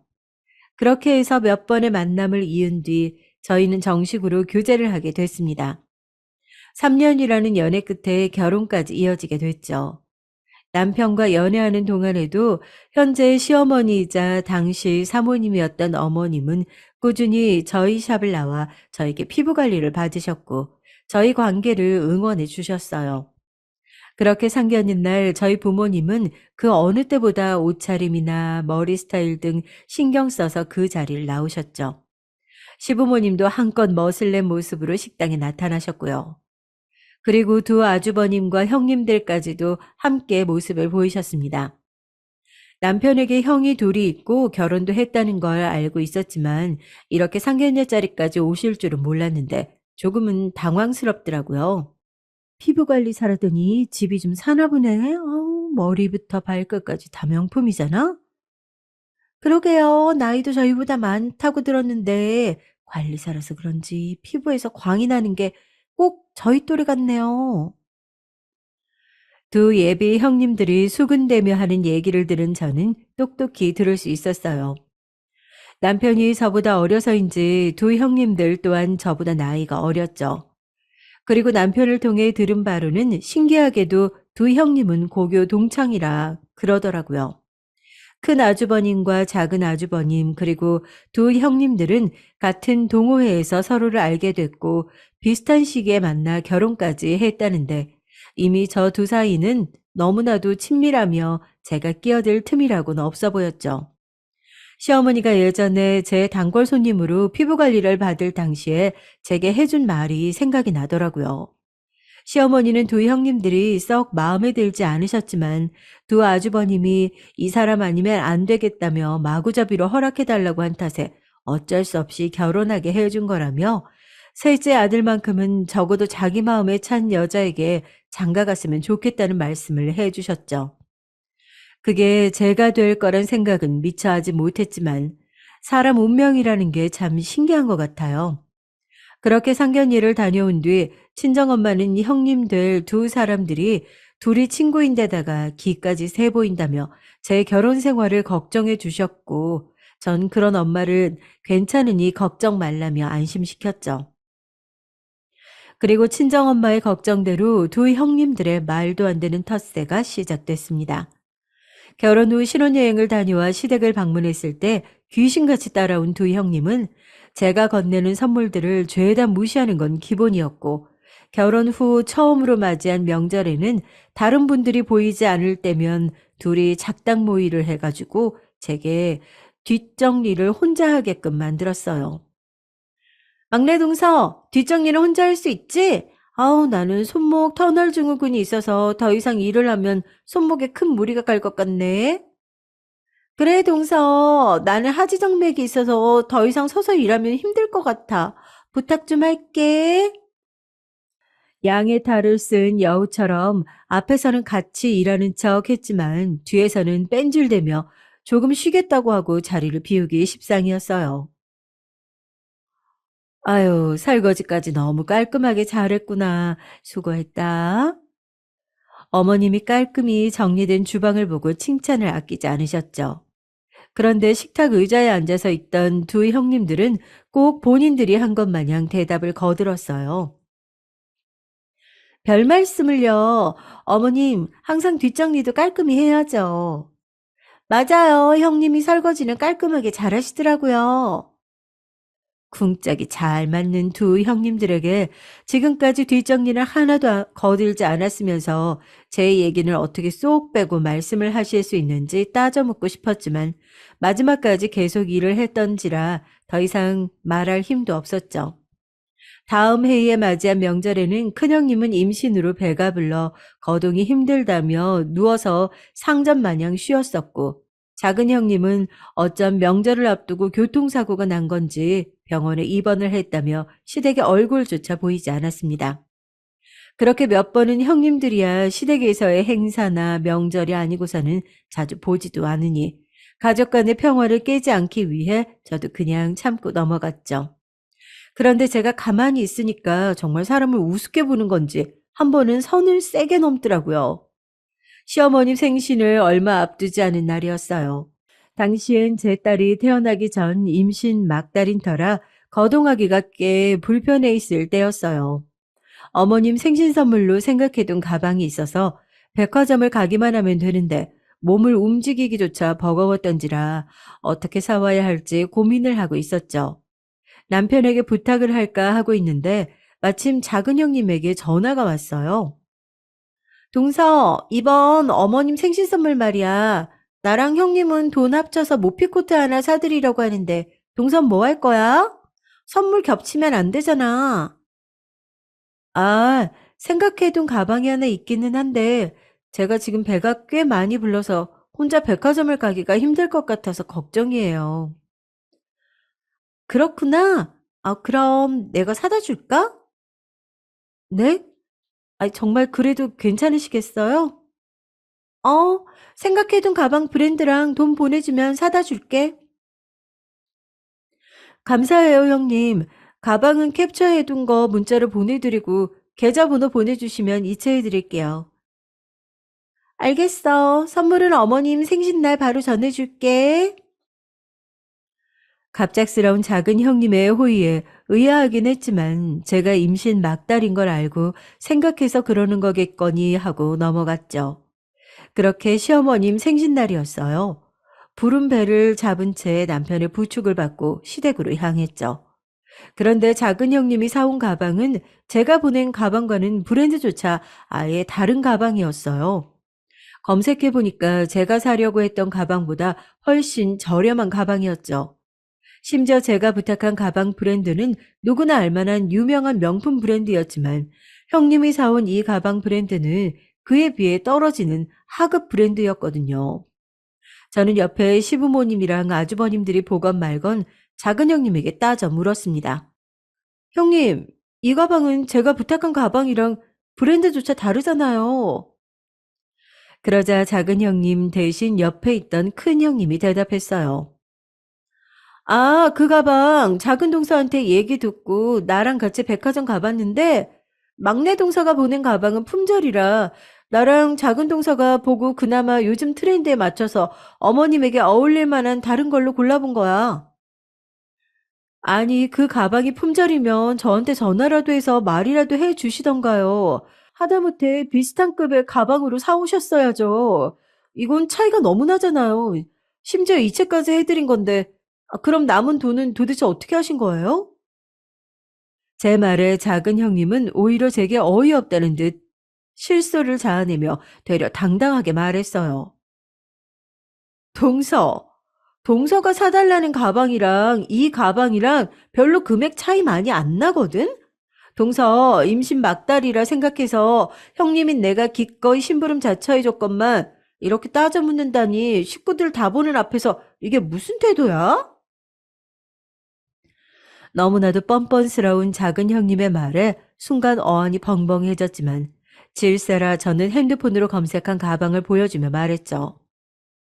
이거 보세요. 검색해보면 이 가방이 얼마인지 다 알 수가 있다는데 금액 차이가 안 난다니요. 제가 이체해드린 내역 보여드려요? 언성이 높아지자 시어머님과 남편이 와서 저를 말리기 시작했습니다. 아유, 아가, 진정해라. 나를 생각해서 사주려 한 가방은 마음으로 받고 작은 애가 사온 가방으로 만족하마. 그래, 여보. 형수랑 뭔가 오해가 있었던 것 같은데 침착하고 뱃속 애기 생각해서 좋게 좋게 생각하자. 저는 아직 더 할 말이 많이 남아 속이 답답했지만 계속 저를 말리는 두 분을 봐 고개를 끄덕인 뒤 쉬호흡을 여러 차례 하며 겨우 진정을 시켰습니다. 이후 집에 들어와서도 분이 풀리지 않아서 작은 형님에게 연락해 구매해온 가방 영수증과 입금해준 금액의 남은 차액을 이체해달라며 계좌번호까지 같이 문자로 보냈죠. 그런데 오라던 작은 형님에게 연락은 안 오고 작은 아주버님에게 남편 핸드폰으로 전화가 왔어요. 저는 남편에게 스피커폰으로 받아보라고 시키고는 무슨 얘기를 하나 들어봤죠. 야, 그 재수 씨 도대체 왜 그러는 거야? 뭐가?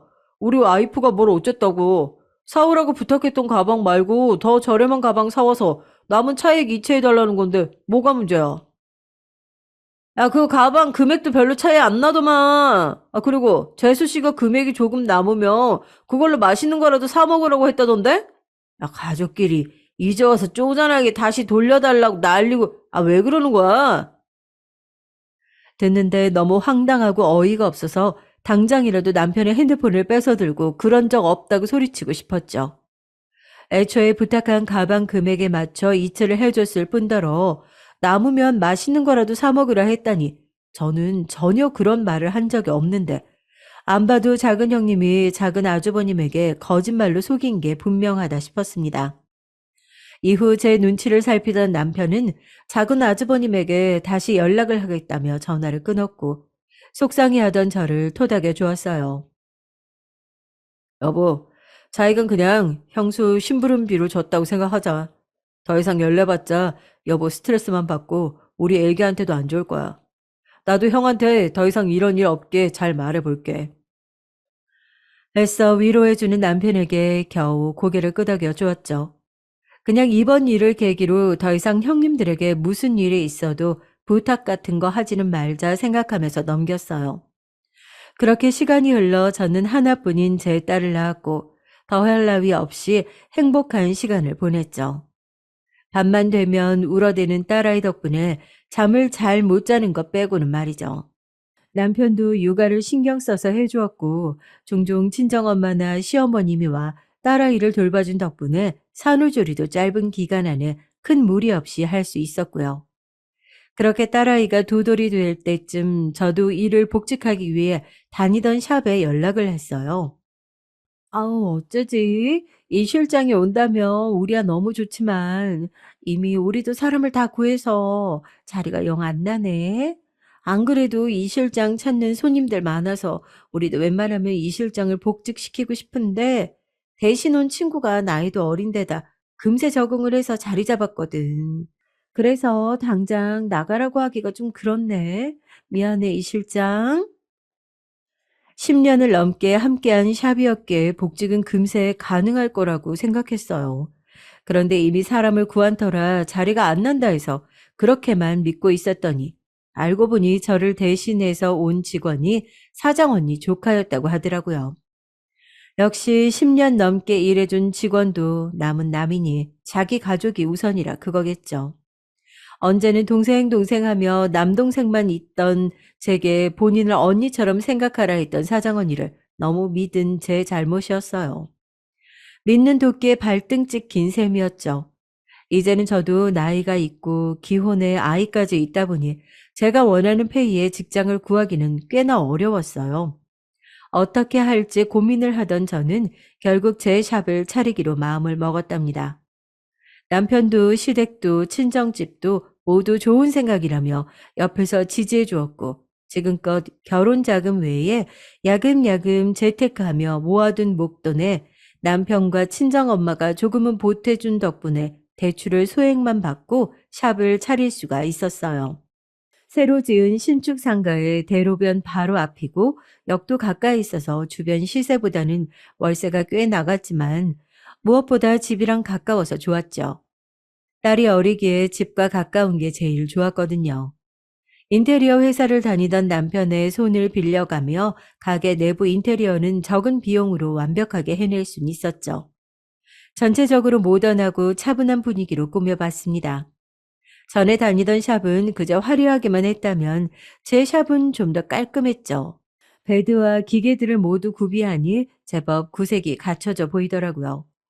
간판이나 홍보는 시아버님의 아는 지인분이 있다며 시댁에서 비용을 조금 보태주어서 진행한다 하여 제가 더 이상 신경 쓰지 않아도 됐습니다. 온 가족의 배려와 모두가 신경 써준 덕분에 샵은 성공적으로 오픈할 수가 있었어요.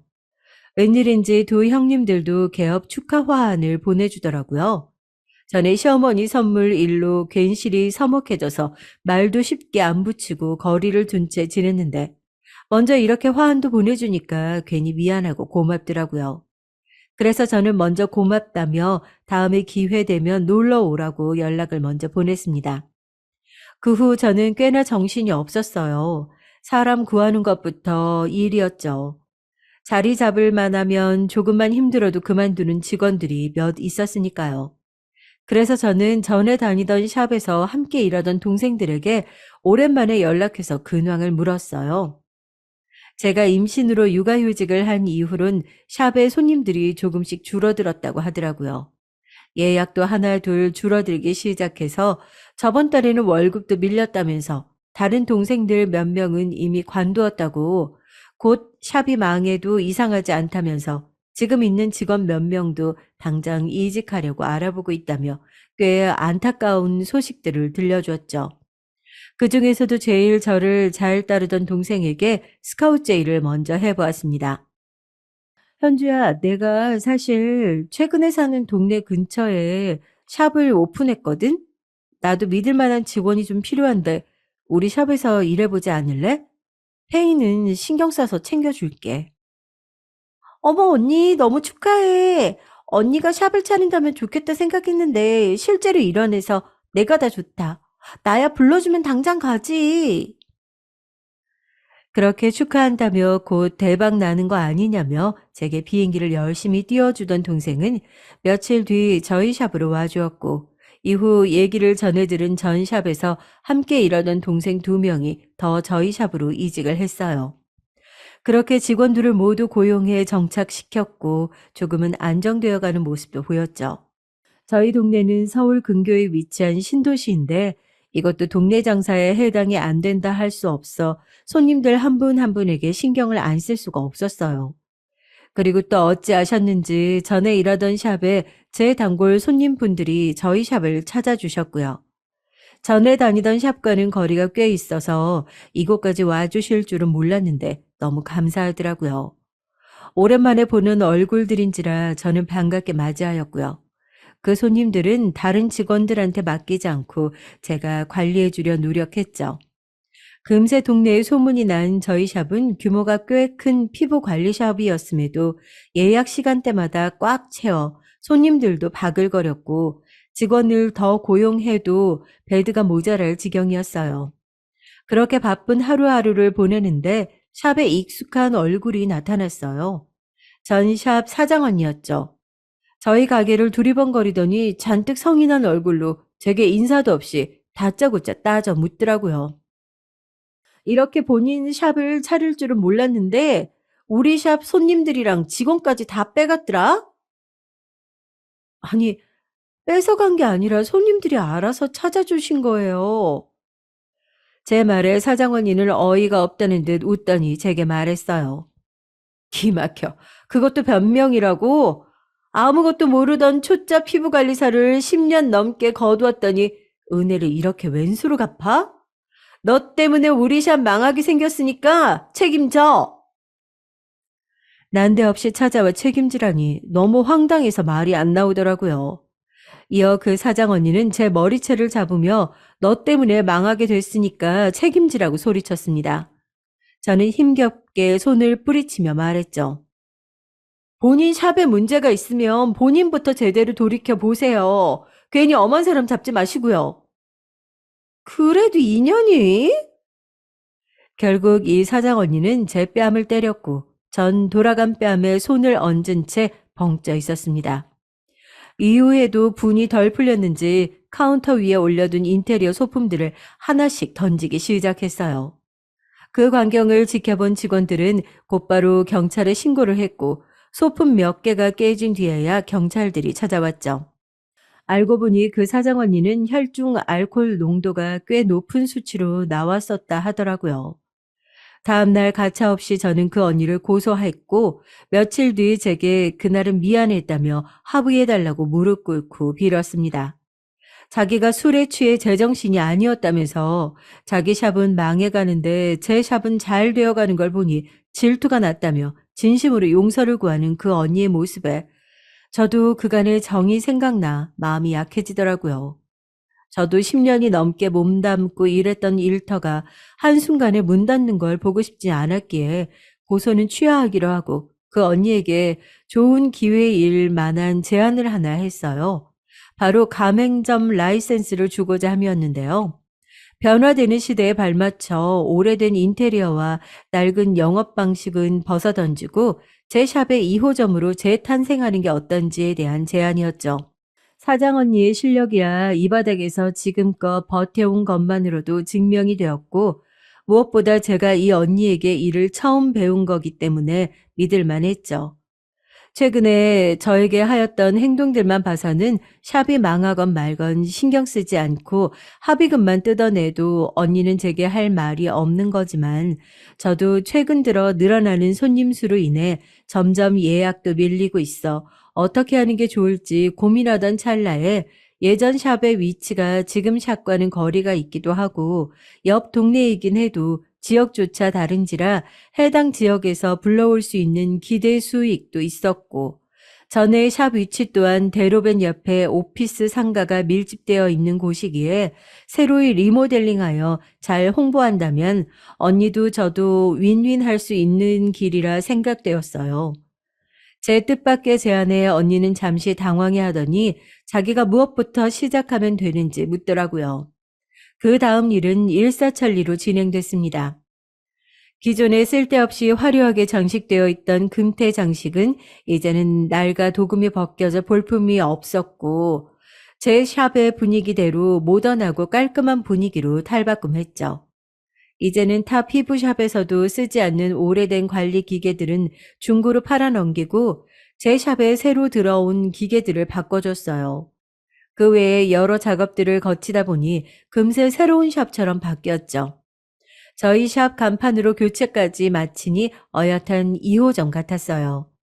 직원들은 공고 및 홍보를 통해 금세 채워줬고 제가 직접 나서서 교육도 진행했고 2호점도 그렇게 점차 자리를 잡아 나갔고 어느덧 목표치 매출액을 뛰어넘게 됐습니다.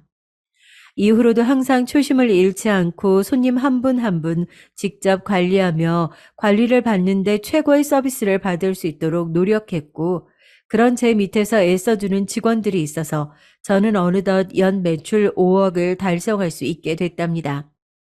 덕분에 하루하루 눈코 뜰 새 없이 바쁜 나날들이었죠. 딸아이 얼굴도 간간히 볼 정도였으니깐요. 딸은 어린이집에 다녀오면 종종 시어머니가 봐주셨어요. 저희 집은 친정집보다는 시댁에 더 가까웠거든요. 무엇보다 저희 시어머니는 제가 샵을 차린 것을 굉장히 좋아해 주시고 지지해 주셨어요. 그래서 누구보다 물심양면 도와주셨고 아이도 직접 나서서 봐주신다고 했죠.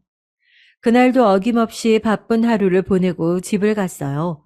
남편은 조금 늦는다고 했고 평소처럼 어머님이 계실 줄 알았는데 집에는 큰 형수와 시조카가 딸아이와 함께 있었어요. 어머, 형님, 여기 어떻게 오신 거예요? 어머님이 오늘은 컨디션이 많이 안 좋으시다고 하셔서 나보고 대신 서화 좀 봐달라고 하시면서 키 건네주셨어. 아, 그러셨구나. 감사합니다, 형님. 고맙긴 뭐. 우리 예준이도 서화 놀아주는 거 좋아하고 동서 바쁜 거 아는데 서로 돕고 살아야지. 제가 샵을 차린 이후로 두 형님들은 제게 꽤 우호적으로 바뀌셨어요. 말투부터 사근사근하게 바뀌었죠. 이후 형님은 제게 조심스럽게 물으셨어요. 그런데 동서, 내가 요즘 애들 돌본다고 피부가 많이 푸석해졌더라고. 그래서 작은 동서랑 같이 가서 피부 관리 좀 받으려고 하는데, 설마 가족끼리 돈 받을 거 아니지? 그럼요. 오픈할 때 화환도 보내주셨잖아요. 그때도 제가 작은 형님께 한번 놀러 오라고 말씀드렸는데. 작은 동서 통해서 얘기 들었어. 근데 이 피부 관리라는 게 한 번 받는다고 좋아지는 게 아니잖아? 그리고 요즘 동서 2호점 내고 바빠서 본점에 없는 시간도 많다고. 시간 내서 갔는데 동서가 없을지도 모르니까 쉽게 못 가겠더라고. 아, 그러신 거면 걱정하실 거 없으세요. 제가 직원들한테 말해 둘 테니까. 언제 같이 오셔서 피부 관리 받고 가세요. 이후 전 이 말을 한 것을 몇 번이고 후회를 하게 됐죠. 제가 말한 건 특별한 행사가 있을 때나 아주 가끔 간절기와 피부가 푸석해지고 건조해졌을 때 시간 내서 받아보라는 말이었는데 전달이 잘못되었더라고요. 그걸 얼마 지나지 않아 알 수 있었습니다. 다음날 시조카를 본다고 일을 아예 쉬며 주부로 있는 큰 형님은 샵을 오픈하자마자 저보다도 빨리 샵에 도착해 있었어요. 동서, 나 어제 와도 된다고 해서 아침부터 와봤어. 오후 되면 손님 많아질 거 아니야. 생각해서 일찍 왔는데 괜찮지? 아, 네. 오신 김에 잘 받고 가세요. 제가 직원들에게 말해 둘게요. 저는 이어 직원들에게 노크를 하고 유니폼으로 다 갈아입은 직원 한 명을 불렀어요. 알겠어, 동서. 바쁠 텐데 나 신경 쓰지 말고 일 봐. 이후 큰형님은 제 옆에 있던 직원을 부르며 원하는 코스를 손가락으로 가리키며 말하더라고요. 이 스페셜 코스로 부탁해. 나 여기 사장 가족이니까 신경 써서 부탁하고. 제 직원을 본인 직원 부리듯이 초면에 반말은 기본이고 큰형님이 가르친 코스는 얼굴부터 바디까지 풀코스로 진행되는 2시간짜리 관리 코스였어요. 직원은 제 눈치를 보며 큰형님을 탈의실로 안내해줬죠. 원장님, 진짜 저 사람 가족분 맞으세요? 사장님이랑 분위기도 너무 다른 게 다짜고짜 말을 놓으시는데 사장님 옆에 안 계셨으면 진짜 가족분 맞으시냐고 저도 모르게 따져 물을 뻔했어요. 미안해, 혜린 씨. 내 형님인데 원하는 대로 좀 부탁할게. 저는 직원에게 어깨를 두어 번 두드려 준 뒤 세안실에서 화장을 지우고 있는 큰형님에게 말했어요. 형님, 그럼 잘 받고 가세요. 제가 다음 예약자 있어서 이따가 관리 중이라 인사 못할 것 같아서 미리 인사드려요. 얼굴에 클렌징 폼을 묻히고 있던 큰형님은 알겠다는 듯 고개를 끄덕이고는 가라는 듯 손을 저었죠. 저는 이후 바쁘게 예약 단골 손님들을 맞이했어요. 그리고 12시간 조금 지나서 2호점 언니에게 연락이 왔죠. 네, 언니, 무슨 일이세요? 이 대표, 지금 이 대표 작은 형님이라는 사람이 왔는데, 무료로 관리를 받고 싶다네? 이 대표한테 직접 연락해 보라고 해서 전화해 봤어. 제가 뭐라 할 겨를 없이 핸드폰 스피커 너머로 작은 형님의 목소리가 들려왔죠. 핸드폰을 자기한테 줘보라고 말하는 것 같았어요. 이 대표, 작은 형님이 좀 바꿔달라는데? 네, 바꿔주세요. 이후 전화를 건네주는 소리가 들려왔고 곧이어 작은 형님의 말이 들렸어요. 어제 동서가 형님한테 나도 같이 자유롭게 피부 관리 받으러 오라고 했다길래 여기로 온 건데 이쪽 지점에서는 못 받는 건가? 아우, 형님이야 주부니까 시간 구애 없이 자유롭게 동서가 있는 본점으로 가서 받지만, 나는 직장인이잖아. 마침 인터넷으로 검색해보니까 회사 바로 앞에 여기 지점이 있더라고. 그래서 점심시간에 겨우 짬내서 온 건데, 안 되는 거야? 참, 그런 사정이 있으면 미리 말을 하고 가든가, 아님 주말에 연락하고 와도 되는 것을 저렇게 말이 나오자마자 연락도 없이 관리를 받고자 하는 심보가 역시 제가 아는 형님들이구나 싶었어요.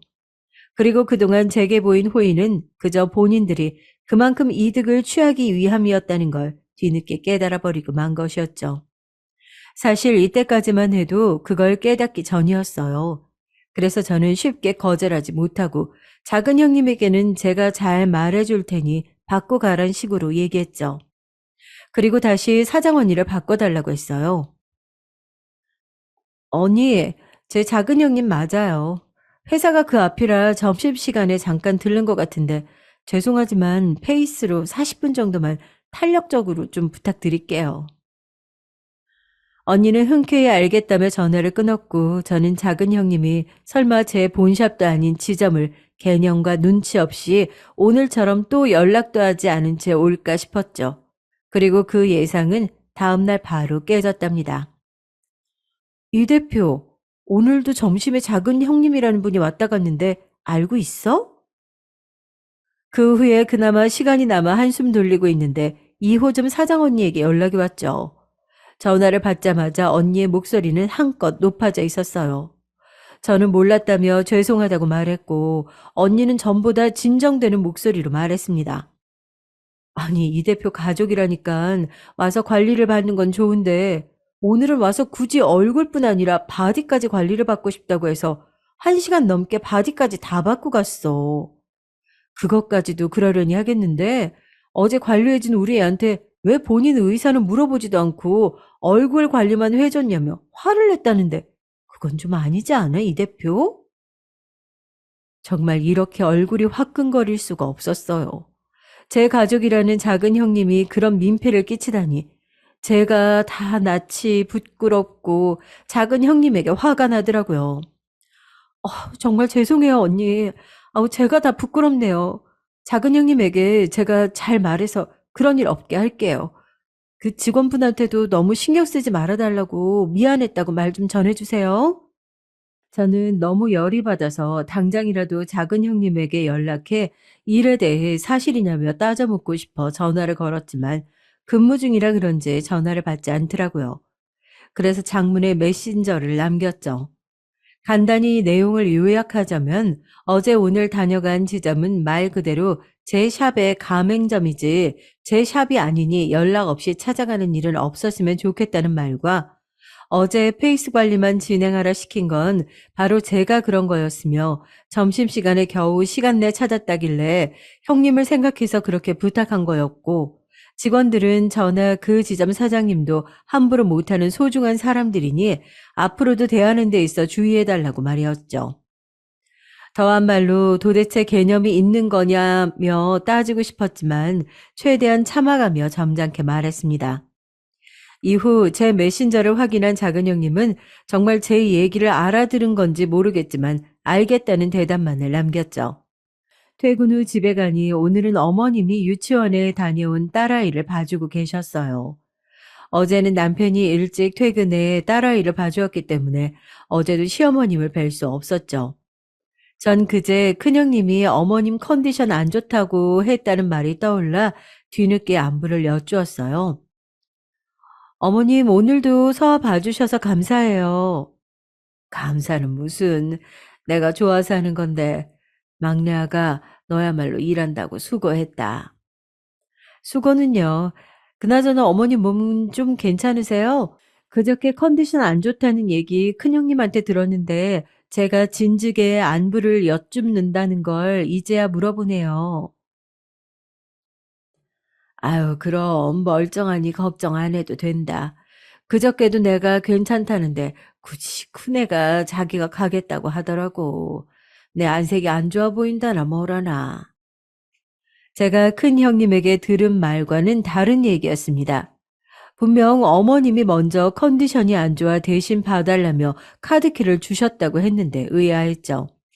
그런데 그 뒤에 이어진 형님의 행동을 생각하니 알 것 같더라고요. 일부러 제 호의를 사 저희 샵에 들락거리려는 속셈이었던 거예요. 그 다음 날은 주말이라 평일보다는 조금 늦은 시간에 출근을 했죠.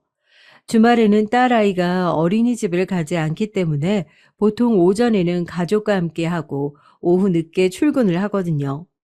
어느 정도 자리가 잡혀가고 있어 직원들에게 믿고 맡기고 있었죠. 출근 후 평소처럼 직원들에게 별일 없는지 물었는데 저희 샵 실장직을 맡고 있는 직원이 제게 오더니 말하더라고요. 원장님, 오늘 형님이라는 두 분이 아침부터 저희 출근도 하기 전에 와서 기다리고 계시더라고요. 어제도 큰형님이라는 분이 아침부터 오셔서 스페셜 코스로 관리받고 가셨는데 혜란 씨한테 얘기 들어보니까 그저께도 원장님 계실 때 똑같이 아침부터 오셔서 관리받고 갔다면서요? 어제는 은행 업무로 조금 늦게 출근해서 몰랐는데 작은 형님이 이어 큰 형님도 연달아 관리를 받으러 왔다고 하더라고요.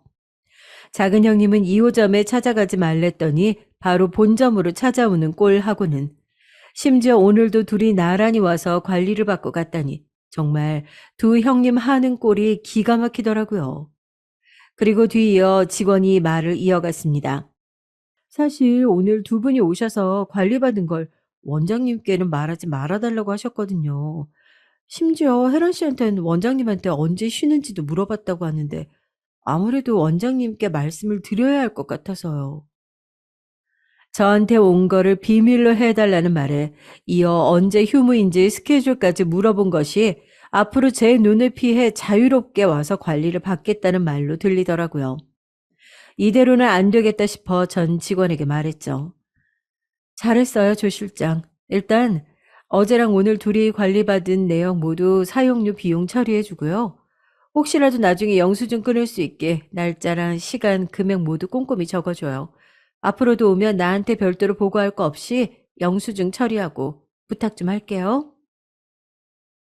저는 그 둘이 어떻게 얼마나 염치가 없는지 내색하지 않고 지켜보려고 했죠.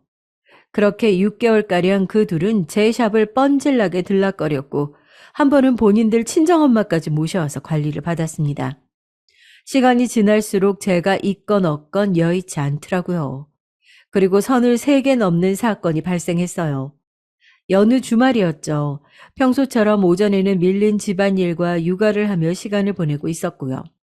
그런데 직원에게서 다급히 연락이 왔어요. 원장님, 지금 두 형님분들이 친구분들 데리고 단체로 와서 관리받기를 원하시는데 어떻게 할까요? 일단 안내하지 말고 대기시키고 있어줘. 내가 바로 갈게. 전 전화를 끊자마자 딸아이를 남편한테 맡기고 상황 설명을 대략 해준 뒤에 샵으로 달려갔어요. 도착하니 대기석에 앉아있던 두 형님은 저를 보자 자리를 벌떡 일어나더니 제게 오더라고요. 전 바로 두 형님들에게 뒤에 형님들과 함께 있던 그 무리를 가리키며 물었죠. 형님들, 저분들은 누구신 거예요? 그러자 뭐라 말하려는 작은 형님을 큰 형님이 막아서며 말했어요. 나랑 작은 동서 동창 친구들인데 최근에 우리가 동창회를 했었거든. 거기서 나랑 작은 동서가 우리 막내 동서가 피부 관리 샵을 하는데 잘 나간다면서 자랑을 좀 했어. 그래서 다 같이 온 건데 우리 얼마나 대기해야 돼? 얘기를 듣는 내내 어이가 없더라고요. 이런 기본 개념이 없는 두 사람이 내 형님들이라니 참 부끄러웠습니다. 단체로 주말에 샵을 오려면 당연히 예약을 하고 와야 하는 게 기본 상식인데 평소에도 예약제인 저희 샵을 제 가족이라는 명분하에 한 번도 예약 없이 관리를 받아가더니 다짜고짜 자기 동창 친구들을 이끌고 와서 언제까지 대기하면 되더니 참 황당하기 그지없었죠. 형님, 저희 샵은 예약제예요. 지금까지 많아야 두세 명씩 오셔서 겨우 맞춰 관리해드리긴 했는데 지금 주말에 예약도 풀이라 이 인원 수용할 수가 있는 베드가 안 나와요. 전 최대한 차분히 두 형님들에게 설명을 해주었고 제 말을 듣던 작은 형님이 목소리를 키워 묻더라고요. 아이, 그럼 다 같이 여기까지 왔는데 못 받는다는 거야? 네, 단체 예약은 미리 하시고 오셔야 돼요. 단호한 제 말에 작은 형님은 곧 저를 노려봤어요. 그리고 그 옆에서 상황 파악 중이었는지 열심히 눈을 굴리던 큰형님은 제 손을 잡으며 애원하더라고요. 아우, 동서, 내 체면 좀 살려줘. 겨우 시간 맞춰서 다 같이 온 건데, 이대로 가면 내 꼴이 얼마나 우습겠어, 응? 저는 한숨을 길게 내쉬며 잠시만 기다려달라 말하고는 직원에게 가 예약 현황을 확인했어요. 형님들이 데려온 인원은 형님을 포함해서 총 6명이었고 다행인지 저희 샵에는 6인 단체룸이 있었죠. 원래 예약되어 있는 분들은 2인실이나 1인실로 재배치해 주었고 3분 정도 양해를 구하고 2호점으로 넣어 주었죠. 다행히 2호점에 해당 시간대에 남은 자리가 있어서 문제없이 예약을 변경할 수 있었습니다. 그렇게 겨우 관리실에 같이 넣어 주었더니 제가 바로 옆에 붙어 있는 직원실에서 잠시 쉬고 있는지 전혀 몰랐는지 두 형님은 벽 너머로 제 뒷담화를 하더라고요. 저는 벽에 귀를 갖다 대며 그들의 대화를 집중했습니다. 하여간 할 수 있으면서 저렇게 재수없게 군다니깐. 앙칼진 작은 형님의 목소리가 또 또렷이 들려왔고 뒤에 이어 큰 형님의 목소리도 들려왔어요. 전현이 재수없게 구는 게 하루 이틀이냐? 저급한 큰형님의 말에 어처구니가 없었어요. 아까 제 손을 잡고 애원하던 모습과는 전혀 다른 모습이었죠. 샵이 생각보다 꽤 크네. 아까 들어보니까 예약도 꽉 차 있던 것 같은데 장사가 잘 되나 봐. 그 뒤로 친구분으로 보이는 처음 듣는 여성분의 목소리가 들려왔어요. 남편 말 들어보니까 시댁에서 돈 꽤 보태줬었다는데 안 그럼 이런 큰 곳 계약이나 했겠어? 맞아. 고작 피부관리사가 이런 큰 샵을 차릴 돈이 어디서 났겠어? 곧바로 큰형님의 비아냥대는 소리가 들렸죠. 그리고 그 말을 맞장구 치는 작은 형님이 있었습니다. 사실 시댁에서 보태준 거면 우리도 이 샵의 지분이 어느 정도 있는 거지. 저는 아까 눈 부라리는 거 봤어? 어디 형님들 앞에서 눈을 똑바로 뜨고 말하는지. 아유, 예전 같았으면 머리채를 잡았을 거야. 큰형님의 말에 그들은 단체로 까르르거리며 웃어댔고 저는 큰형님이라 말하기도 우스운 그 여자의 어처구니 없는 무적의 논리에 속이 뒤집히는 것만 같은 느낌을 받았죠. 너 그러고 치고는 아까 손잡고 거의 울며 애원하던데? 뒤이어 웃기다는 듯 작은 형님이 말했죠. 아우, 그럼 어떻게 당장 내쫓기게 생겼는데. 건방지게 형님은 내가 애원이라 하게 만들고 아우 너무 싫어. 아까 잡은 손 생각하면 역겨워 죽겠어. 이중적인 큰형님의 모습에 다시 한번 소름이 돋더라고요. 원래 앞뒤 다른 사람이라는 걸 알고는 있었지만 이 정도일 줄은 몰랐는데 제겐 꽤나 큰 충격이었습니다. 그리고 뒤이어서 펼쳐진 상황에 경악을 금치 못했어요. 야, 너 관리 이딴 식으로밖에 못해? 아프잖아. 너 이름 뭐야? 내가 누군지 알아? 여기 사장님 형님이야. 너네 사장보다 윗사람이라고. 죄송합니다, 고객님. 근데 제가 아까 말씀드렸다시피 턱 쪽에 올라온 트러블로 지금 해드리는 거 기계 관리가 조금 따끔하실 수 있으세요. 그런데 어디 잘했다고 말대답이야? 기계 관리 받던 작은 형님이 따가웠는지 미리 조심하라 언지해준 직원에게 소리를 질렀고 곧 찰싹하는 소리가 룸을 크게 울려 퍼졌어요. 저는 그 소리에 이성의 끈이 끊기는 것만 같았죠. 더 이상은 안 되겠다 싶어 지금까지 모아둔 사용료 영수증을 뭉텅이채 들고 룸으로 들어갔습니다. 저를 본 두 형님은 놀랐는지 토끼 눈을 하고는 저를 쳐다보았고 저는 그간의 사용료 영수증을 면상에 집어 던졌어요. 6천만 원 입금하고 집에서 폐기나 해. 흩날리는 영수증에 손을 저어대던 두 사람은 미쳤냐며 제게 소리쳤어요. 이후로도 분이 풀리지 않았죠. 옆에 붉게 달아오는 뺨을 문지르던 직원은 전 샵에서부터 오랫동안 함께 일했던 친한 동생이었고 저는 똑같이 작은 형님에게 뺨을 날리고 싶었지만 똑같은 사람은 되기 싫어 화를 조금씩 사귀며 말했어요. 당신들 내가 다 듣고 있었어. 가족이라는 명분으로 주말에 겨우 관리시켜줬더니 이렇게 뒤통수를 쳐? 게다가 내 소중한 직원에게 손도 올리고?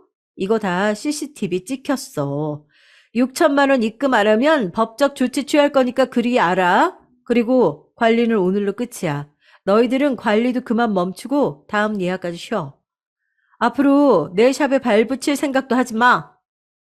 저는 직원들에게 관리 중인 걸 멈추고 쉬라고 했죠. 하나 둘 눈치 보던 직원들은 이내 룸을 빠져나갔고 두 사람들은 되려 제게 삿대질을 하며 소리쳤어요. 동서, 지금 제정신이야? 아니 아무리 그래도 그렇지 영수증을 얼굴에 뿌려대질 않나. 손이 사람들한테 당신들이라니. 그래 동서, 직원 교육 똑바로 안 시킨 동서 탓을 해. 그깟 직원 뺨 한 대 때렸다고 우리한테 이럴 수가 있어? 어떤 사상을 갖고 있길래 이런 갑질을 서슴지 않아 하는 건지 두 사람의 평소 행실이 심히 의심됐죠. 더 이상 말 섞기 싫었던 저는 당장 내 샵을 나가 다신 오지 말라고 소리쳤고 본인들 자존심도 못지않게 상해 기분이 나빴는지 오라고 해도 안 온다며 시종일관 뻔뻔스러운 태도를 보였어요. 그 무리는 룸을 나가 탈의실로 향했고 두 형님은 그 와중에도 룸 앞에 서 있는 저를 죽일 듯이 노려보더라고요.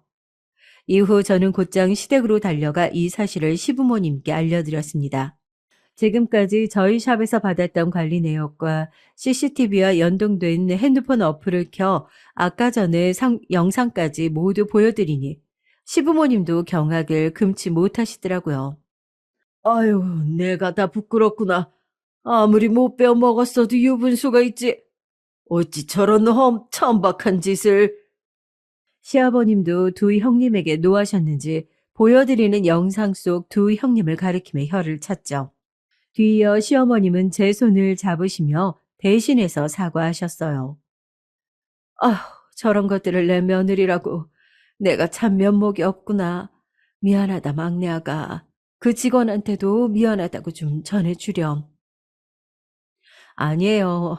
어머님, 제가 미리 말씀 못 드린 건데요. 저야말로 이런 분란 일으켜서 죄송하죠. 저도 어머님의 손을 꽉 잡아주며 말했습니다. 그리고 이어 제 연락에 뒤늦게 시댁에 온 남편에게도 오늘 있었던 일과 시부모님께 보여드렸던 영상을 그대로 보여줬습니다. 지금까지 두 형님들이 제 샵을 본인들 샵 마냥 들락거리며 관리를 받고 있다는 걸 알고 있었던 남편은 형들에게 따져 묻겠다는 것도 제가 겨우 제지시켰던 거였는데 오늘 일은 남편에게도 큰 충격이었는지 영상을 보고 당장 형들에게 연락하겠다는 걸 잠시만 기다려달라고 말했죠. 저는 그래도 형님이고 가족이니 사용료 입금하고 저와 제 직원에게 제대로 사과하면 용서는 해줄 의향은 있는데 만약 그러지 않는다면 변호사를 통해 바로 법적 조치에 들어갈 거라며 선언했고 남편과 시부모님 모두 제 뜻에 따르겠다고 했어요. 이후 작은 방에 들어간 남편은 두 형들에게 전화를 하며 뭐라고 말한 것 같았고 이번만큼은 저도 남편을 말리지 않았죠. 그리곤 전화를 마쳤는지 제게와 저를 품에 안아주며 제 등을 토닥여 줬습니다. 미안해. 당신에게 이런 일이 생기게 해서. 아까 작은 형수에게 뺨 맞았던 사람, 당신이 전에 말했던 그 현주라는 동생 맞지? 맞아. 내가 나서서라도 꼭 현주 씨 피해 보상 받을 수 있게 도와줄게. 그동안 두 형수 때문에 당신 마음 고생 많았지? 이제 다 괜찮을 거야. 앞으로 당신 고생시키는 일 없게 할게. 남편의 진심 어린 그 말에 마음이 한껏 놓이더라고요. 저는 고맙다며 오늘따라 더 든든해 보이는 남편의 품을 한 번 더 꽉 안아봤습니다. 그렇게 한 달가량 시간이 지났어요. 이후로 두 형님은 돈을 보내지도 사과를 하지도 않은 채 아무런 연락도 하지 않았죠. 전 그게 오히려 더 괘씸하더라고요. 그래서 참다 못한 제가 먼저 6천만 원 입금하시고 당장 저희 직원에게 사과하세요. 그러지 않으면 변호사 통해 법적 조치 들어가겠습니다라는 짧은 경고의 문자를 보냈어요. 그랬더니 그제서야 큰형님에게 전화가 오더라고요. 저는 사과라도 하려는 건가 싶어 냉큼 전화를 받았죠. 동서, 언제는 가족끼리 돈 안 받는다며? 왜 이제 와서 돈 보내라 마라 협박이야? 아, 진짜 너무한 거 아니야? 제가 너무하다고요? 형님이야말로 정말 너무하시네요. 제가 돈 안 받는다고 했다고 6개월 동안 매일 와서 관리를 받으신 거예요? 그것도 친정 엄마나 지인들 다 대동해서요? 그건 아니죠, 형님. 특별한 날이나 간절기라 피부가 뒤집어질 때 가끔씩 받으라는 얘기였지. 그걸 누가 그렇게 알아들어요? 어쨌건 저도 제가 한 말도 있고 해서 아무 말 없이 참고 넘어갔잖아요. 그런데 그렇게 제 직원들이 관리를 해주는 그 공간에서 제 뒷담화를 아무렇지 않게 하시고 제 직원들을 무슨 종부리듯 부리신 건 형님들이라고요. 제가 그 돈 받고자 이러는 거 아니에요. 그간 형님들의 행동들이 너무 괘씸해서 그냥 넘어갈 수가 없어요. 긴 말 안 하겠습니다. 이번 주까지 사용료 입금하시고 제대로 사과하세요. 제 말을 듣던 큰형님은 전혀 반성의 기미는커녕 콧방귀를 끼며 마음대로 하라는 식의 태도를 보였고 저는 그 길로 바로 변호사를 만나 내용 증명을 보냈습니다.